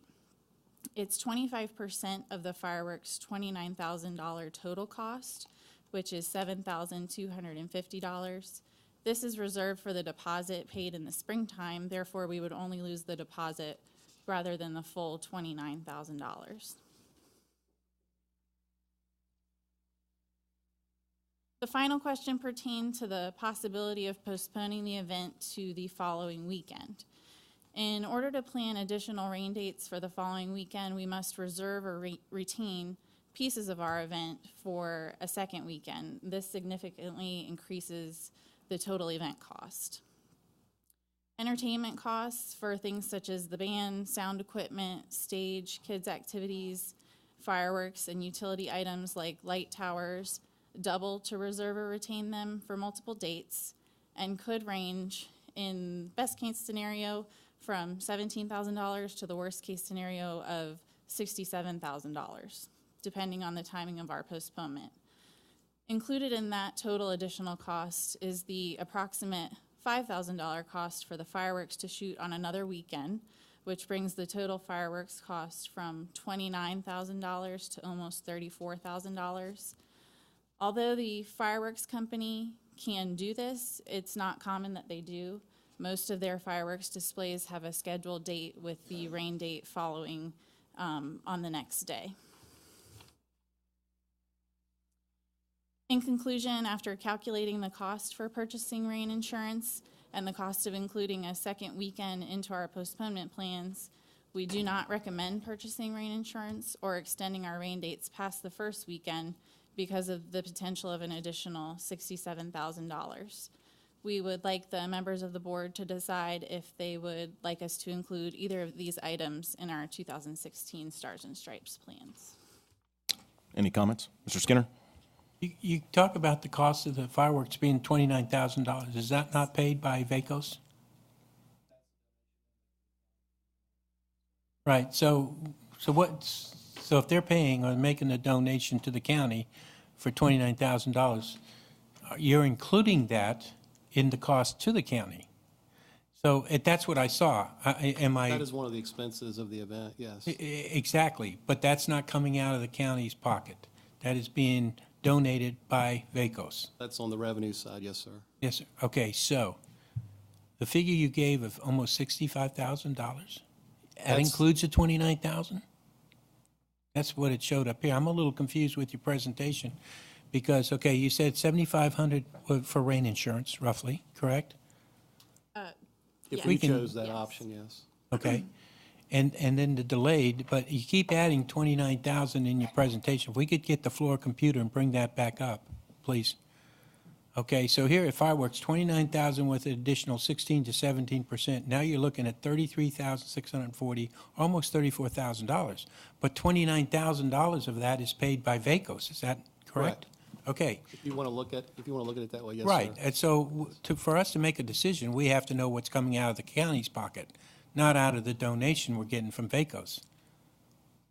Correct. It is a cost that we have to include in our budget if for some reason we were to lose that sponsorship. Well, to be honest with you, they haven't, and they've made a commitment to us. And before I make any judgment on this, I'd like that we get that commitment from VACOS before we tell you yes or no. I mean, we've talked about this before too, I believe, as far as the insurance, whether we cover on and go on with this.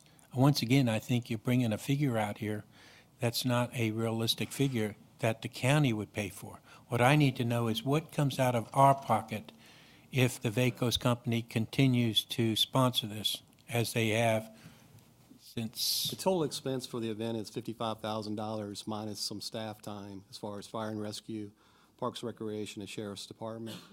Okay. Revenue that we have coming in is $40,000, between the $30,000 and then the vendor fees. Okay, so it's costing us really $15,000? You say you got about 40,000? $15,000 minus, plus any cost within the Sheriff's Department. This item is budgeted.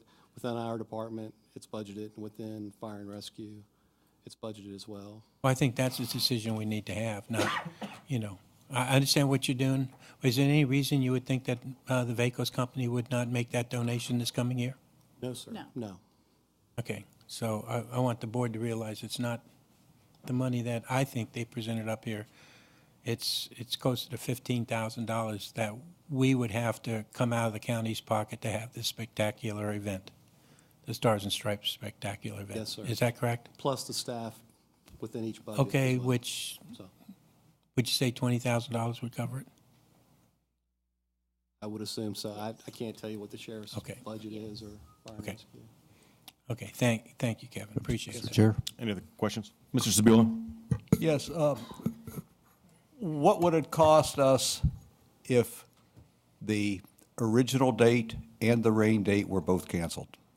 The cost to cancel the event, we estimate at about $23,000 would be the total cost. And that if it was canceled before the event was even started in any way. There's a lot of different scenarios of when you cancel, when you don't cancel. When people start setting up their equipment, once they've set it up, we have to pay for it. Some cases, we have to pay for it no matter what. So there's a lot of moving parts within this. Right. I understand that. Yes, sir. And I'll just give you a hypothetical, which is really my question. It rained last year, rained Saturday. If it rained again Sunday and we didn't do the fireworks? We estimate that cost to be $23,000. Okay, does that If we include the cost of the donated fireworks? Yes. No, I'm sorry. No, it does not.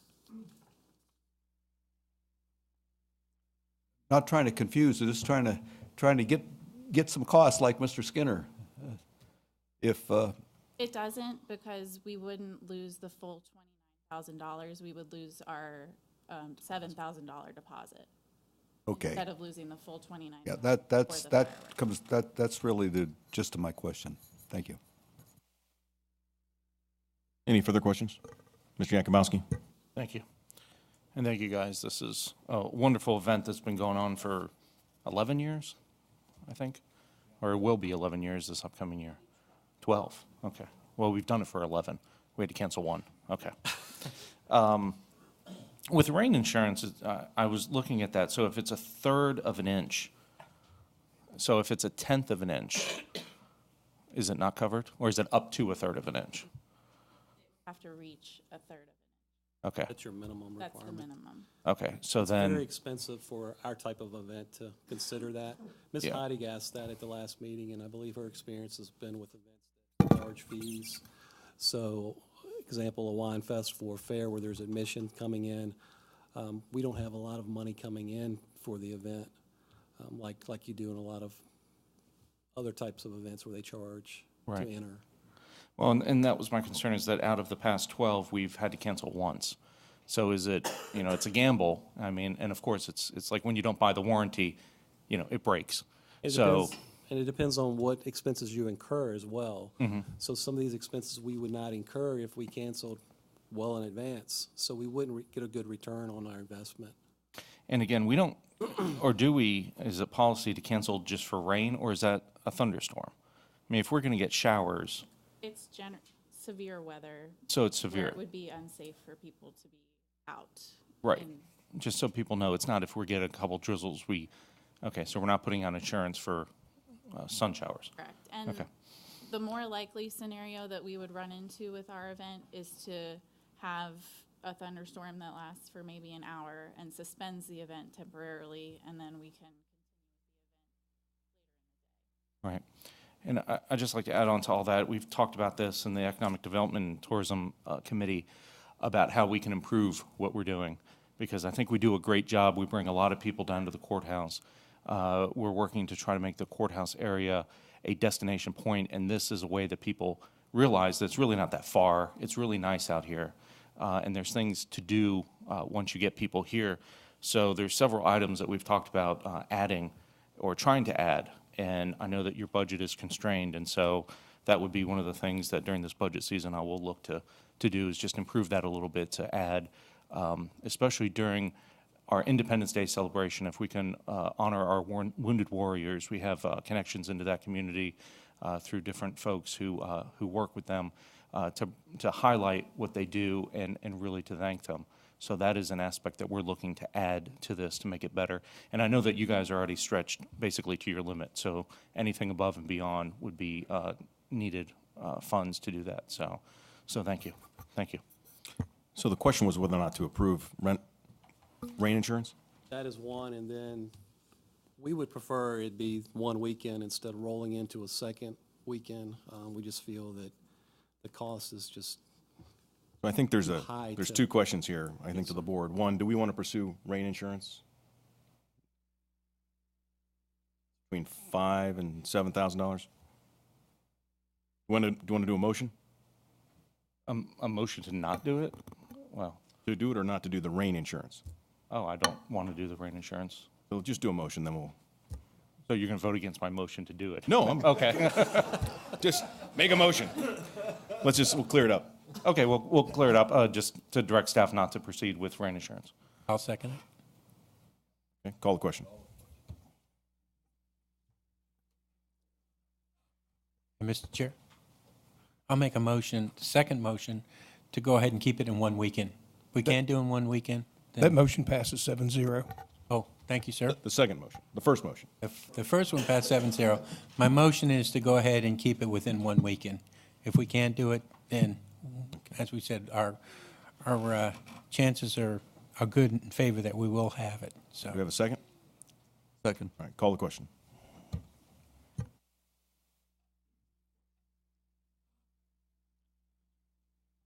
Motion passes 7-0. I just wanted to mention, I met with Mr. Vakos last week, Kristen and I, and we actually are looking, with their expansion in next year and the year after, they're already looking at other launch sites for their fireworks. So we don't see any reason that they wouldn't continue to work with us on that. But we're already looking at another launch site and hope to meet with Fire and Rescue in the next couple of weeks for future launch sites. So. And Kevin, one thing I'd like to say is that their expansion is also going to limit some of this parking. As we've used that before in the past, now they've got some new buildings going up out in there and everything, so we have to look at, far as the parking situation. I know you can handle that, but just something that the public needs as they expand out there. We're going to have to either bus people in or find other places to give them parks. Yes, sir. We discussed some of those issues for this coming year and next year and down the road, as well as some other locations that he'd like us to utilize or he would like to donate as far as an area to park. So thank you. It's very promising. Mr. Chair? Mr. Bueller? Yeah, quick question here. At your last presentation, I know we talked about vendors and bringing them back the following day. Did we get that issue resolved? I don't. Yes. That is essentially just adding the option of a second day to their health permit. As it was, they only had Okay. 1 day of health permits. Very good, yeah. Thank you.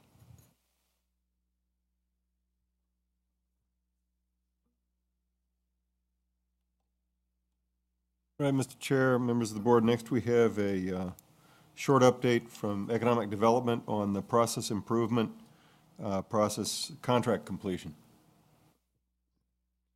Mr. Chairman and members of the board, this is a brief overview summary.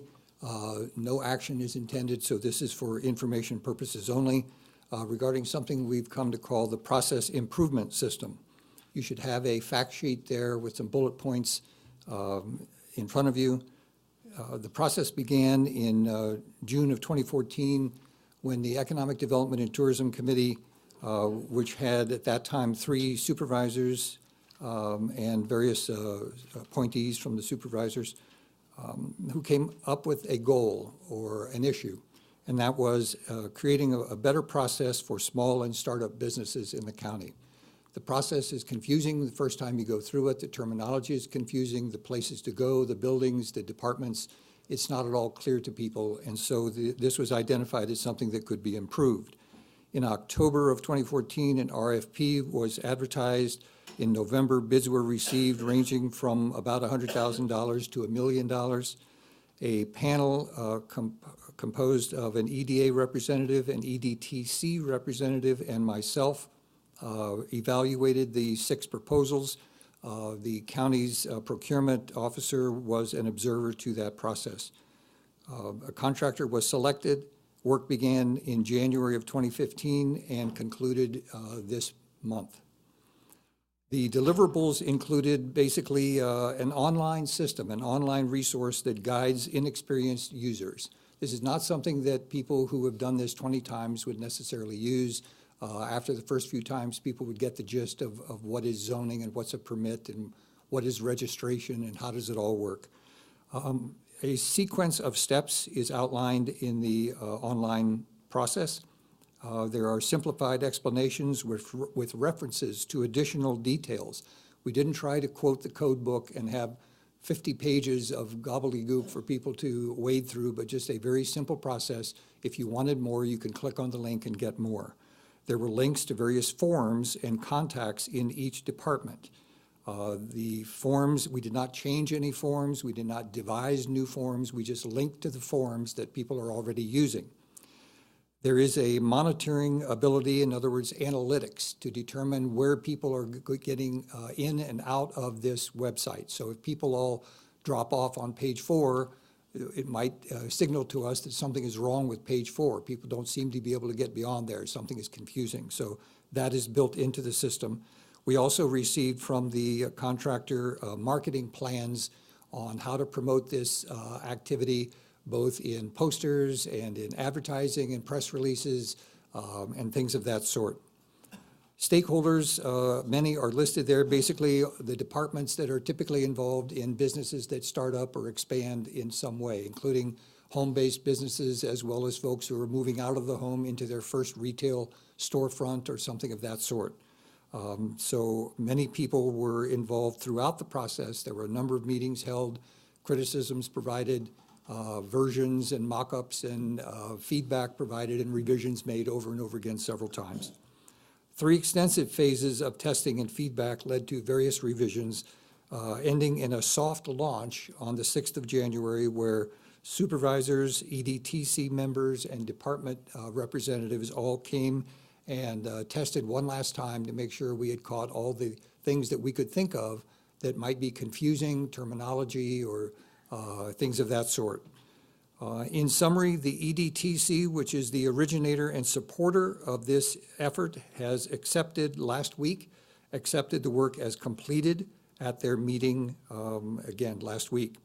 The website is functional. It is being managed by a person in my department who has been working on this project throughout the past year, and we will be adjusting the marketing over the next month or so, promoting this for use by the citizens and by especially entrepreneurs and small businesses who have difficulty understanding how our systems work.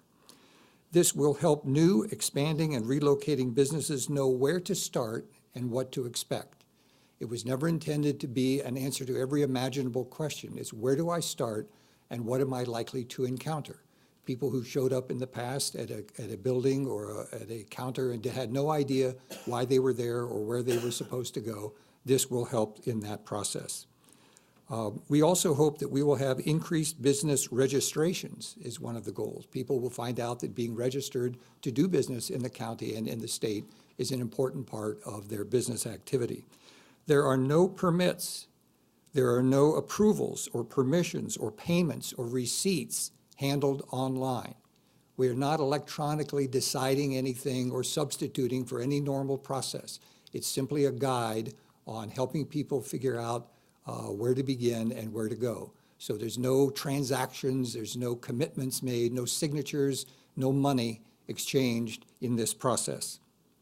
The contract was finished on time at a lower cost than originally budgeted. Future refinements and expansions may be appropriate if this proves to be successful and people are encouraged by this. It could expand into other more sophisticated versions or other issues that could be solved in this fashion. One of the comments made during the process by our zoning and environmental code director was that this might impact 200 or more inquiries that would have been typically arisen either by walk-in or phone or email for people asking questions of how do I begin.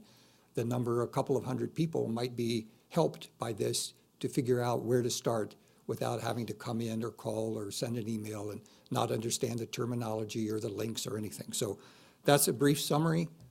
This has been administered by me through our department under the close scrutiny of the EDTC. Mr. Skinner. Thank you, Mr. Chair. I did visit it, and I want to tell you that I thought that they were very acceptable to a person who didn't know the process. And so I thought the changes they were going to make were appropriate at that time, and I can certainly see where this will make it very clear to people before they even step into the building what they can expect to have, do, and stuff of that nature. So I just want to compliment you on it. I think it's a fairly easy process, and I think that's the most important thing that we can do is make it simple for people to get through it and get started here. So I want to compliment you and I compliment the people on, I would say, taking the corrective criticism that we give, constructive criticism, and they handled it very well. And I think if I can do it, then anybody in that business can do it, because I certainly do not know the whole process going through there. So thank you, Tom. Thank you. And I would point out that some of us learned things as we went methodically through this. We learned that some of our own impressions of the sequence and what happens were wrong. And there were a few times where people said, I didn't know that you did that. I didn't know a health permit was required for that. I didn't know that home-based businesses were required to do that. So we learned while we were doing it that we didn't even completely understand the system. How are we then going to explain it to somebody else? Any comments or questions? Mr. Yakubowski. Yes. Excuse me. Thank you. And thank you, Tom, for the presentation. When I ran for the board 2 years ago, one of the promises that I made was to look at the way the government does what it does and make it more efficient. You know, it's one thing to stand up and pontificate for a while. It's another thing to actually get your hands into it and say, this is an idea that came out of the EDT. I believe the first iteration of what it should look like is TurboTax, where as you go through and you click, it takes you to the proper page that you need to be, and you follow the proper channels at those points. And so what this does, and you pointed out, saves 200 phone calls. I heard 200 phone calls and then 200 walk-ins. So hopefully it saves that many inquiries where people then don't get discouraged and want to be here. Because as I've been pushing for years is how do we stand apart from other counties when it comes to economic development? And if we have a process that is so difficult and it is so befuddling to even some staff people, then how do you expect anybody to set up a business in our county? And if at that step they try and they are so ticked off that they walk away, we don't even know. So how many have we lost? How many people have just gone somewhere else and said, I'd much rather just deal with this county because your county is just awful. It's a mess to even deal with. I go to one department, they tell me one thing. I go to the next department, they tell me I should talk to the other department. That other department doesn't know what I'm talking about. And this way it streamlines it. It brings all of the functions of what we do in the business creation part of what government does, which is licenses and fees and zoning and everything else, and code compliance, and it funnels it into one system that, and that was the other big part of this too, was that economic development had no idea. When a business started, the business could start and be on its way, and our ED department had no idea that they even existed. And so we need to fix that. We need to make what we do more efficient. It is a necessary part of what government does. But we need to make it more efficient. We need to make it cheaper for the taxpayers. This coming in under budget, I think, was an outstanding effort. And again, the other thing, too, that is very unique to this is that this is all kept in-house. So if you need to update, if you need to get stats, if you need to change lettering or a font, you don't have to call up somebody at $100 an hour to come and change that. It was given over to staff. And it's very easy to get in. I was there on the 6th also. Mr. Sabula, I know, was there too. And that was a great launch. And it showed people what we do and how we can do it better. And in addition to that, this was approved by this board to move forward with this as a first of many ideas that have arisen out of the EDT committee. And I know, Tom, you have a list that's 3 miles long now. Last time I saw it was 2, but I'm sure it's been added to at that point. And there are so many ideas and so many things that we need to do. And part of this contract was that it could be extended year after year. And so I would ask that at our next meeting in February, that Tom, if you can come back, present the ideas that EDT has worked on, that you have worked on, the EDA has worked on, that an outside contractor who is already hired on through this contract, which the contract allows it to be extended a certain number of times, I forget the exact number, that we then discuss that and see about pushing it forward and getting some of these other projects moved forward. Thank you. Thank you. I might also point out that we're not specifically unique in this area of the perception of business people and the difficulty in getting started in business. I know that Stafford had created a position called an ombudsperson, and they were to kind of shepherd businesses through the process. That didn't prevent some negative media stories about people saying the process doesn't go very fast. I don't seem to get things done. So there have been some attempts in other places to do things. Nothing like this that we could find had been done before, and we might be the model that others now base some of their improvements on our experiment here. Any other comments? I'm sorry, if I can just dovetail with what Tom just said.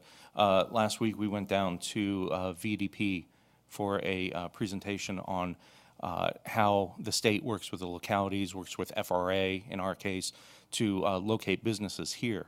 And they were very impressed with the way that we take these ideas and we move them forward. We don't just sit back and say, well, they're going to come here anyway. Because as we've noticed, you know, Caroline got a big distribution center. We got one too. If it wasn't for FRA being there and it wasn't for the work of Tom's office, the EDA, members of this board, staff just constantly working at this, those things just don't happen. They don't just fall into our lap. So we need to be aggressive. We need to make sure that we do the things that are necessary to not only land the jobs and land the businesses, but also, and correct me if I'm wrong, Tom, that they said that from our performance this past year, we have moved up on their radar. And they look at us and say, wow, these guys are serious about what we want to do when it comes to job creation. So all of that plays in very well with moving forward with ED, EDA, EDT, and all the other acronyms that we have that help business expand in our county, but then also bring the businesses here. But I just wanted to say that they were very impressed with this effort that we did. And you watch, you're right, this is going to be a model that other counties are using or will use. Thank you very much. Any other comments, questions? Okay, thanks, Tom. Mr. Chairman, next we have Kathy Smith, our PIO, bringing forward some information. There had been a request to bring back information on a county newsletter. And Kathy has some information for you. We have, and we'll be looking for some direction from the board among some preliminary choices to be made. Good evening, Mr. Chairman, members of the board. As Mr. Taylor has said, this is the beginnings of a discussion regarding the county newsletter, which was the board expressed interest in us staff bringing this forward.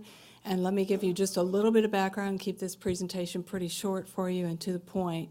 I do have newsletters up there which I believe are being passed out, and they're examples of some things that we have done in the past. From the fall of about 2005 to spring of 2008, we did publish the Spotsylvania Beacon, which was obviously twice a year, glossy 8-page production.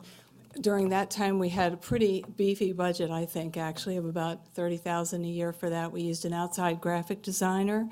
We used an outside print shop and mail distribution house and did expend those funds pretty much to the penny for those purposes. This newsletter, The Beacon, was mailed to all county households.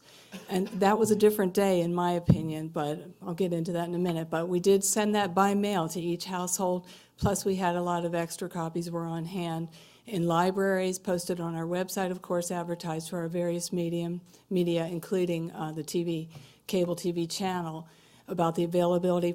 People could stop by county government offices and pick up copies of The Beacon. The Beacon came to an end due to some budget constraints and also staff constraints at that time. It was a cooperative effort. We did get the content from all departments and also included board initiatives and so forth, and brought those all together and went through the process, editing and reviewing before it went to the final press. Let me fast forward for just a moment in a slightly different budget time, I suppose.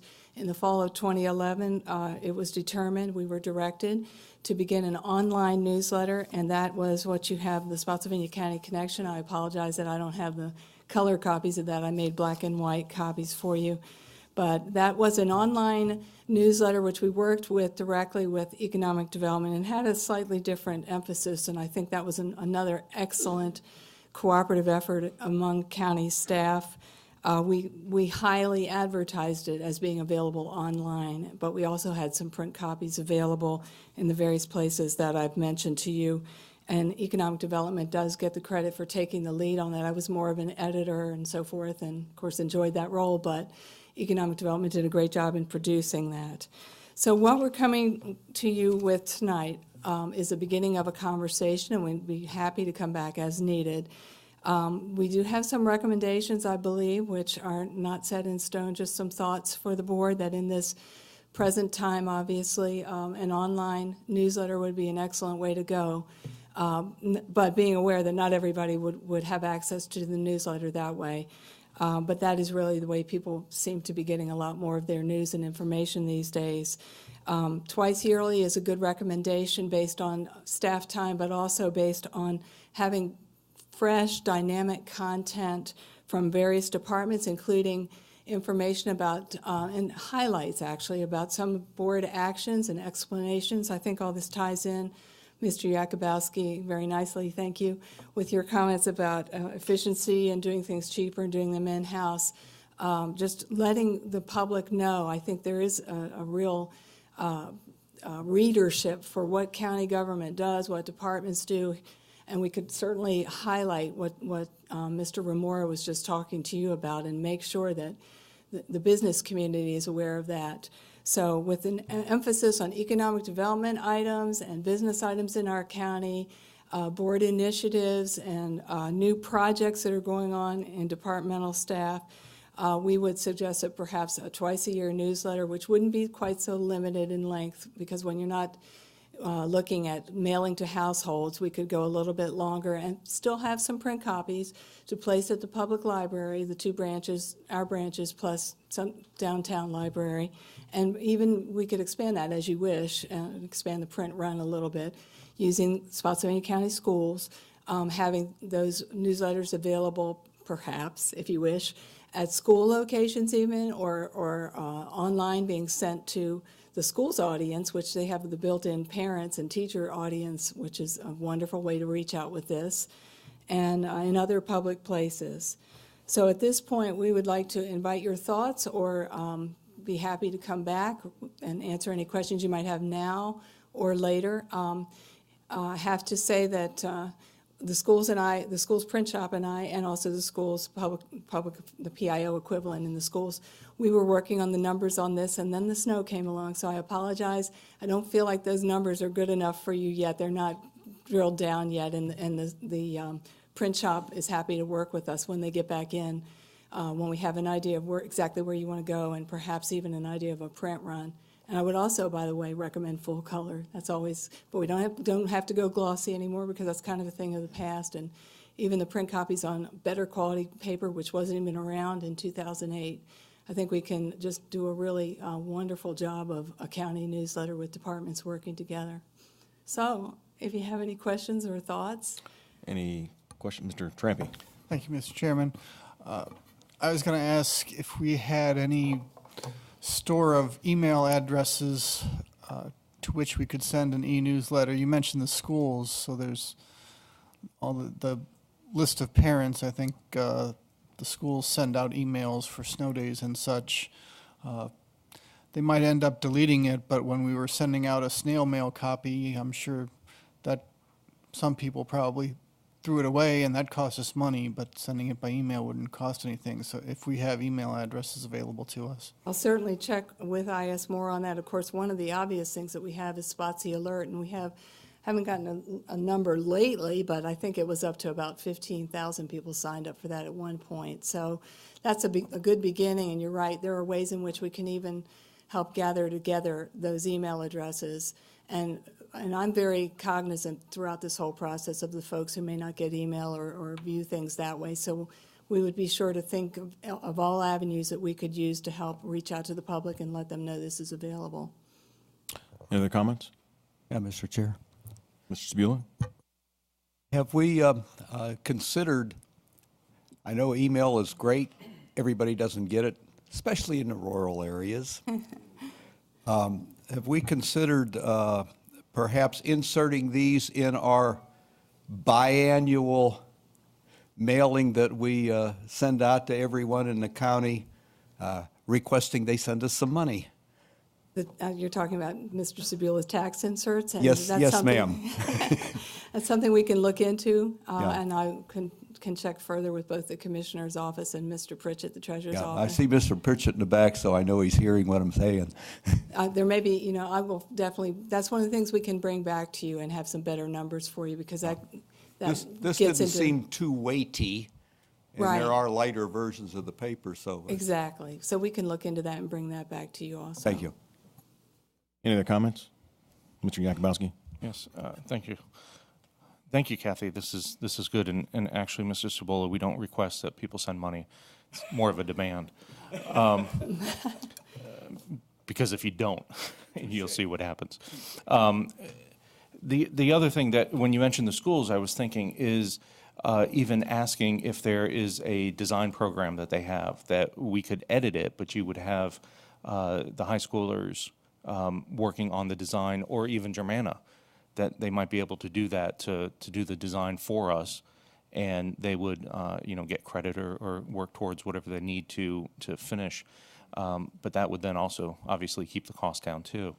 The other idea too was I know the Freelance Star puts out a weekly newspaper that has the giant flyer in it, that one. Star, right? Yeah, thank you.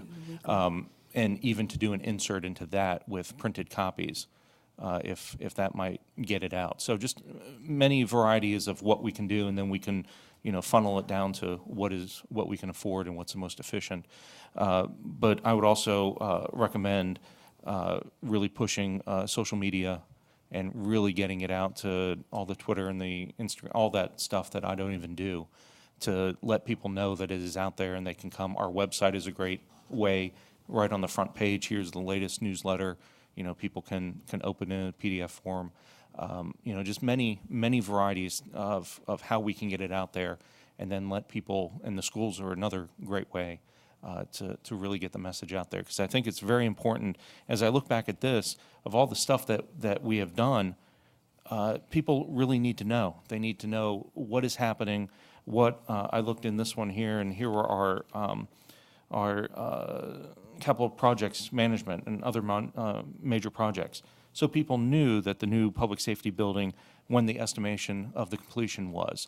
These types of things I think are important that our folks know, and they understand that what is happening, and there's a way for them to read about it, and if they wish, and if they don't have to, but at least having the information out there is the best way to go. So I would encourage you to look at all the avenues possible, and then we can funnel it down to what we think. Thank you. Thank you. Anybody else? Whoever requested it? Mr. Spieler? Yeah, just real quick, Kathy, to expound upon Mr. Yakubowski there. If this was included in that same letter, you could say, this is what you're getting for what you're paying for. Just kind of a thought. Thank you. Mr. Taylor? I'm sorry. Okay, no, are you done? I apologize. I was going to tag on that you reminded me that back in the days of the Beacon, we did get a lot of positive feedback because we were talking about utilities, projects, things like Chesapeake Bay regulations, all those kinds of things that probably most of us really wouldn't think about or really understand, and we had an opportunity to clarify that for citizens, and they actually appreciated it and commented back. Yeah, thanks. Mr. Taylor? Thanks very much. I appreciate the thoughts. We will take this and come back with some numbers and some concepts to go with them. And with that, we are ready for closed session. Mr. Chairman? Mr. Skinner? If you don't mind, before we go into closed session, because when we come out, there's nothing, what I'd like to do is just make a comment about the snow removal this time, because I thought that I wanted to compliment VDOT on what they've done in this area. Was quite a lot of snow. I think the 22 years I've been here, I don't think I got that much snow, so it's the biggest snow I've had, and I'll be honest with you, out of all the over 18,000 people, I only had about four phone calls requesting the snow removal from their lane. I also want to compliment our county administrator on making the right decision for our people out there. I don't think there's a price you can put on a life. And so we've got 405 square miles out there that has to be plowed, and that's probably why the schools are closed so often, because even though the main roads are open, these back roads are not, and we don't want to lose any students with a bus maybe sliding off the road and turning over. And the last thing I want to say to the constituents out there is that we'll try our best when you call us to get that problem solved, but VDOT is the main controller of where the roads are. And I will tell you that the governor said yesterday that it's about $3 million an hour to remove the snow in the entire state of Virginia, and this snow fell over the entire state. So compliment the governor for putting everything into action too, but it was a well-done job, and Greg, you were probably out there seeing a lot of this stuff being done. So again, thank you for everybody in the county for what they did, and thank you for VDOT for doing such a good job. Thank you, sir. We'll just continue around board comments. Do you have any comments? Mr. Trampy? Nothing? No, Okay. I would just That's fine. second what Mr. Skinner said. I think public safety and VDOT were doing a tremendous job in a very difficult situation, and my thanks to them. Thanks. Mr. Trampy?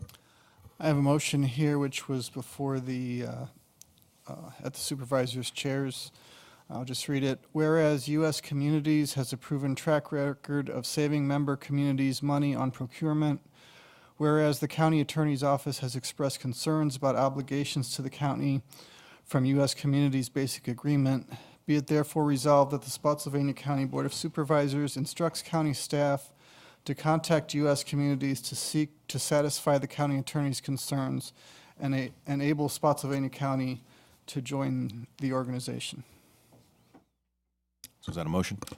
And I move that we adopt it. I'll second it. Okay, call the question.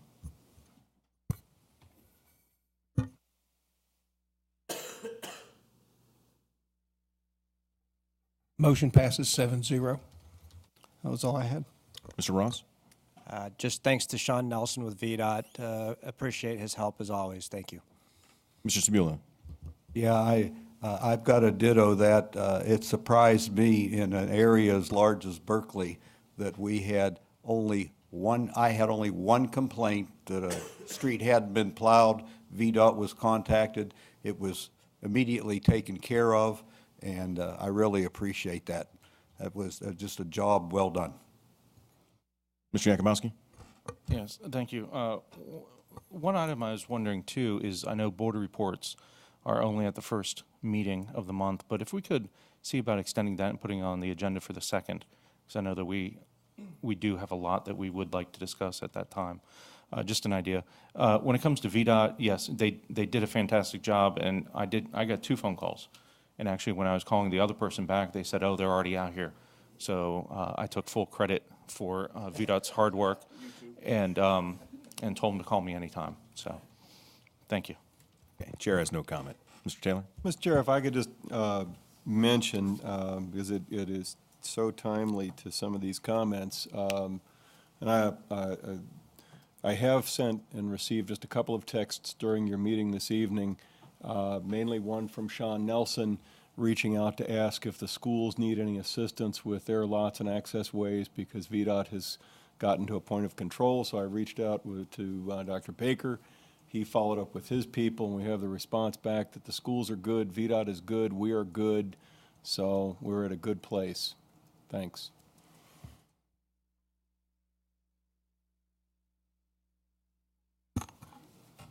Mr. Chairman, this will be a resolution to adjourn into closed meeting. Whereas the Spotsylvania County Board of Supervisors desires to adjourn into closed meeting for discussion or consideration of the acquisition of real property for a public purpose or the disposition of public held real property where discussion in an open meeting would adversely affect the bargaining position or negotiating strategy of the public body, specifically acquisition of property in the Berkeley District, acquisition of property in the Battlefield District. And whereas the Board of Supervisors desires to adjourn into closed meeting to consult with legal counsel regarding provision of legal advice concerning issues related to acquisition of property in the Battlefield and Berkeley districts. And whereas pursuant to Virginia Code Section 2.2, 3711A3 and A7, such discussions may occur in closed meeting. Now therefore be it resolved that the Spotsylvania County Board of Supervisors does hereby authorize discussion of the aforestated matters. Do you have a motion? So moved. Call the question.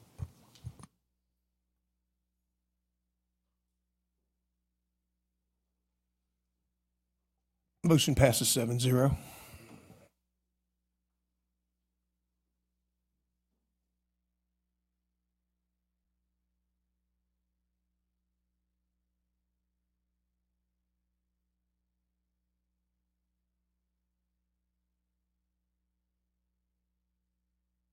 The open meeting, whereas the Spotsylvania County Board of Supervisors convened a closed meeting on this date pursuant to an affirmative recorded vote and in accordance with the provisions of the Freedom of Information Act, and whereas Section 2.2, 3712D of the Code of Virginia requires a certification by this board that such closed meeting was conducted in conformity with Virginia law.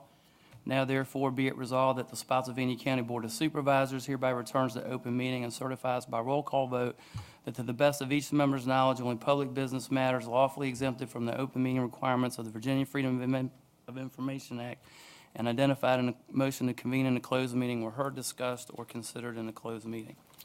Mr. Skinner? Aye. Mr. Benton? Aye. Mr. Trampy? Aye. Mr. Ross? Aye. Mr. Sabula? Aye. Mr. Yakubowski? Aye. And the chairman's aye.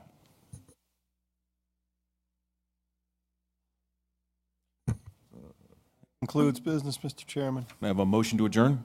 So moved. Call the question.